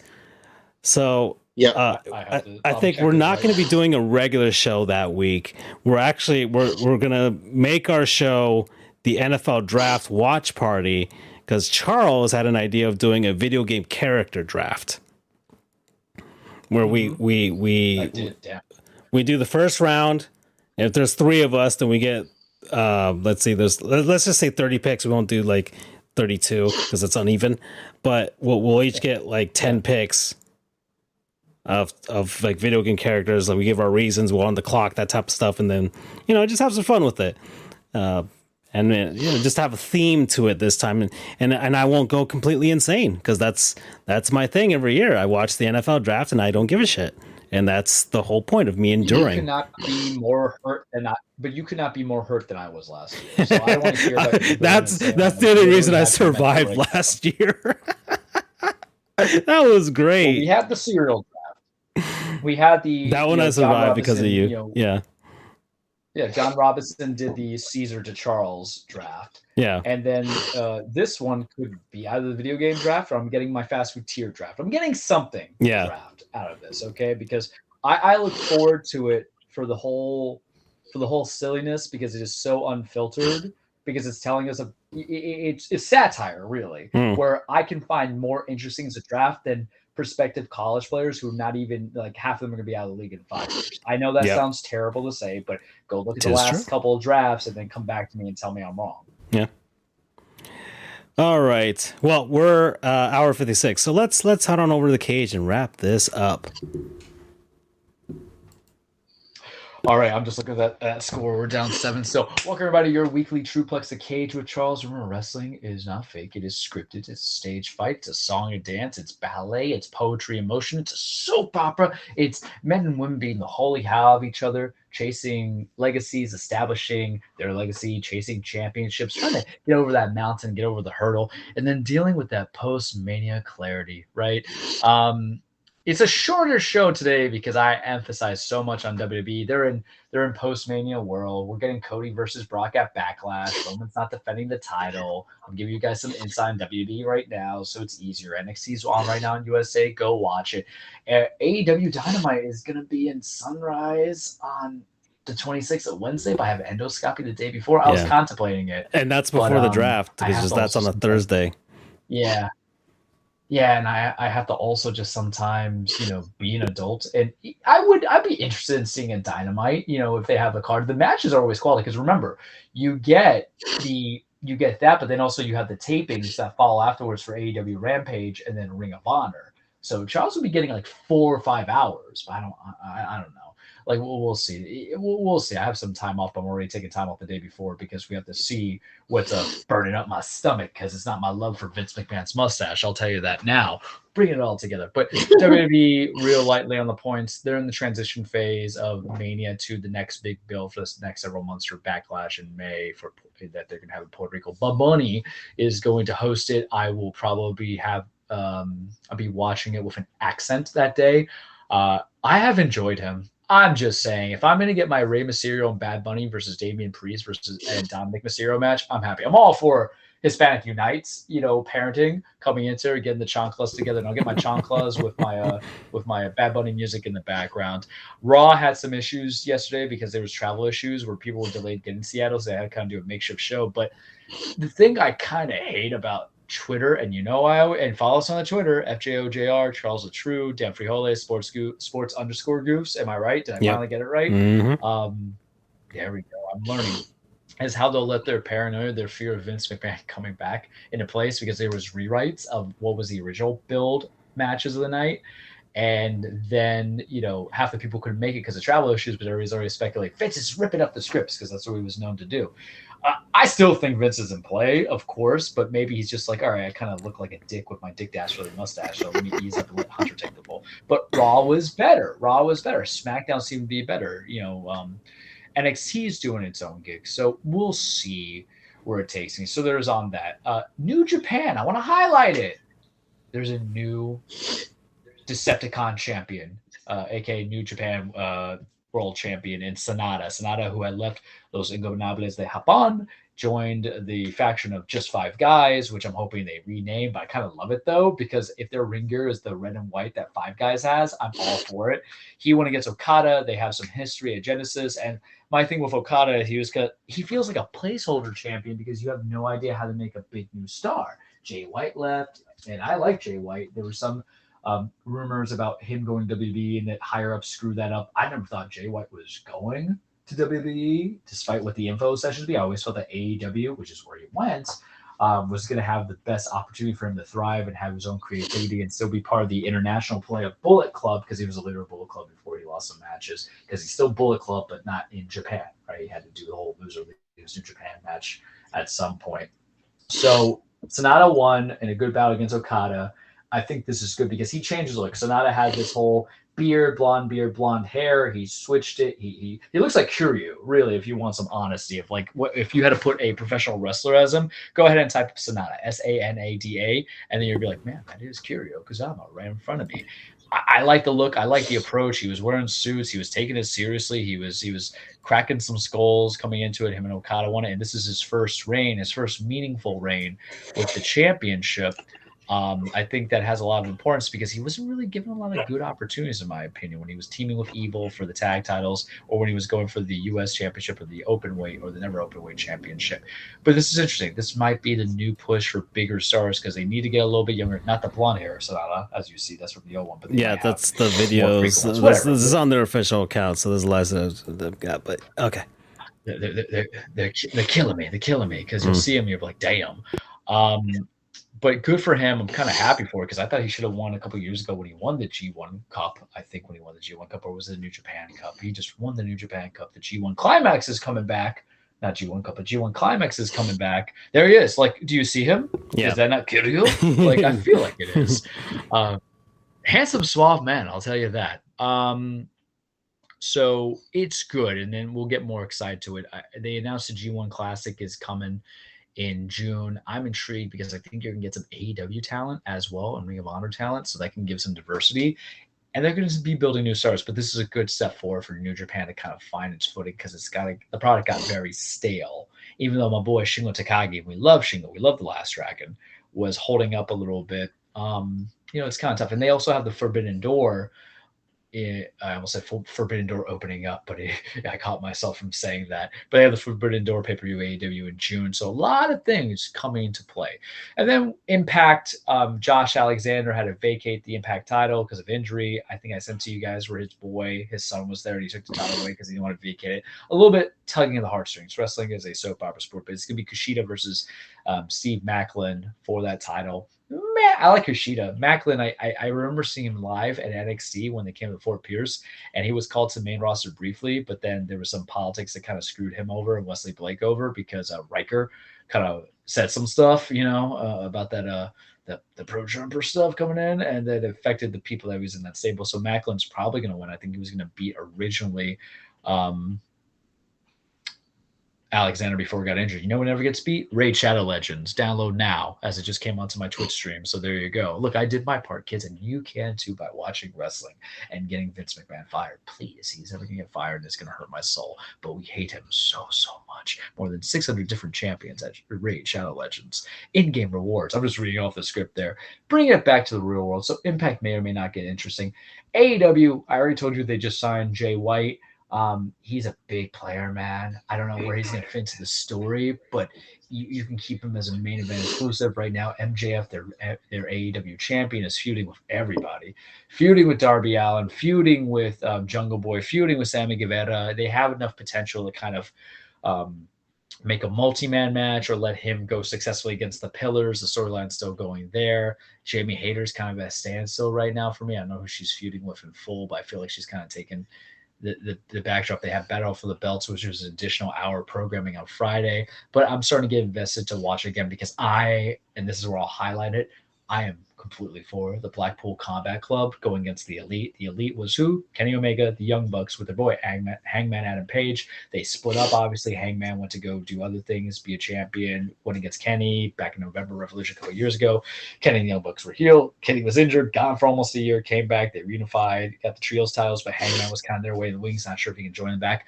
Blackpool Combat Club consists of John Moxley, Claudio Castagnoli, formerly Cesaro, and then Wheeler Yuta, and also Daniel Bryan. He had just lost lost an Iron Man match against MJF. We don't know if he was going to turn heel or not. And then what happens was he went heel against against Kenny Omega, and then Paige, because everybody's injured, kayfabe. So Paige came out to go fight them 4-on-1, and then you see Daniel Bryan. I'm sorry, I said Daniel Bryan. My bad, Bryan Danielson, because he's not Daniel Bryan anymore. This is what happens when you don't script train me, guys. I'm gonna send him back to the writers and fire them for it. But Bryan Danielson on the mic was calling him amateur, and he hates amateurs. He hates sports amateurs. It's all about wrestling. I'm for this. Whether that leads to a blood and guts match, a stadium at the Stampede match, or just men beating the holy hell out of our faction, because anytime Bryan Danielson's a heel, I'm a happy camper. He's just so good into it. He's one of the best wrestlers out there. I'm always a fan of watching him, but I like Hangman. I like the idea of the Elite getting back together to beat the hell out of everybody. It really has a good story to portray, and it gives Moxley something to do that doesn't involve him being in the title chase, because that's where he was for so long, given everything that's going with CM Punk. Last week, FTR won the AEW Tag Team Championships against the Guns, but the Guns won me over. Even though their wrestling is not to my favorite, they still have to get seasoned a little bit. They came out to 50 Cent's Many Men, and it was just beautiful because it caused me to listen to the Get Rich or Die Trying album. And if you had that effect on me, something's good, because wrestling's about the touch points. So I'm going to leave it that in the cage, because I'm segment to one thing that that Francisco didn't have, the Frankly Frank. And maybe we should end on that one. That's just right. one album. People are waiting. So why not put it on something different than just the wrestling segment? Okay, yeah, that's right. I forgot. I was distracted because the Marlins are spanking the Phillies, and Luis Arias, who's been the best trade Kim Ng has had so far in her career, he just hit for the cycle. So it's the first time a Marlins player has done that. So it's been 30 years, and this is the first player to ever do it. So he's a beautiful, sexy man. The first time in franchise history? Yes, he's a beautiful, sexy Venezuelan man. So I'm so glad he's here. We have a coal job, boys. We have another coal job. So we got a coal job. I got a new man crush with the Marlins. What? I'm not going to say it's a cold job, because even though he gave up 2 runs, he only had 3 strikeouts. I expect better of you. I'm so happy. He's 3-0. His ERA is 1.40. Alrighty. I'm not used to that kind of. Oh, and by the way, the Rays are now 11-0. Oh, beat boy. the Red Sox 7-2. Baseball is some good. Teams in the AL East play real teams, and some teams don't. Sorry, I had to take the jab. But frankly, Frank, like I said in the chat, Charles. Trash. I get that these aren't the best teams. Trash. Well, the Red Sox are trash, so that's a good thing. Yeah. To go 11-0 in any stretch at any point in the season is really impressive. Yeah, it's like the first team since '87 to be 10-0. Yeah, I told you outright. This is 1980. It just came up on screen. 1981 Oakland.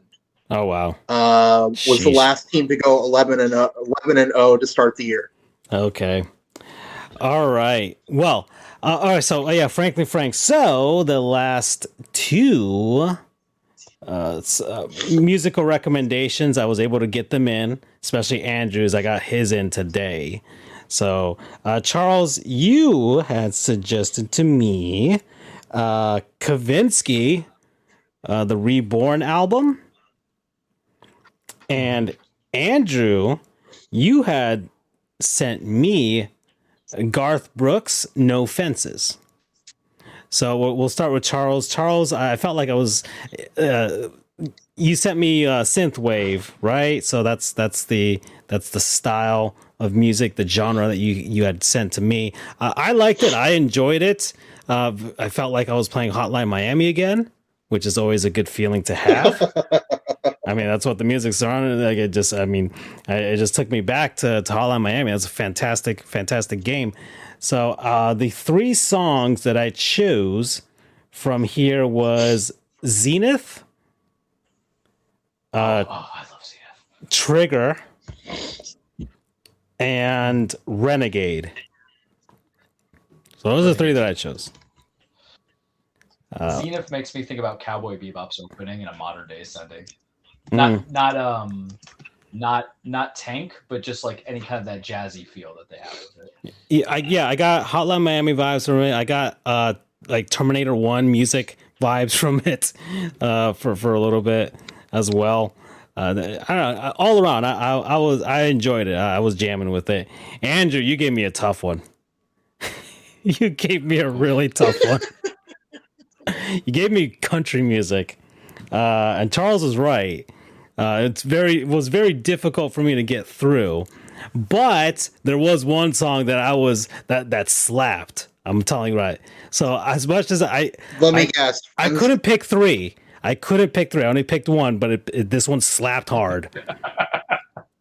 Okay, which one was it? The Thunder Rolls. Yes, thank you. Beautiful. That song made me feel things, I'm man. gonna listen to that song and go. That song made me feel things, man.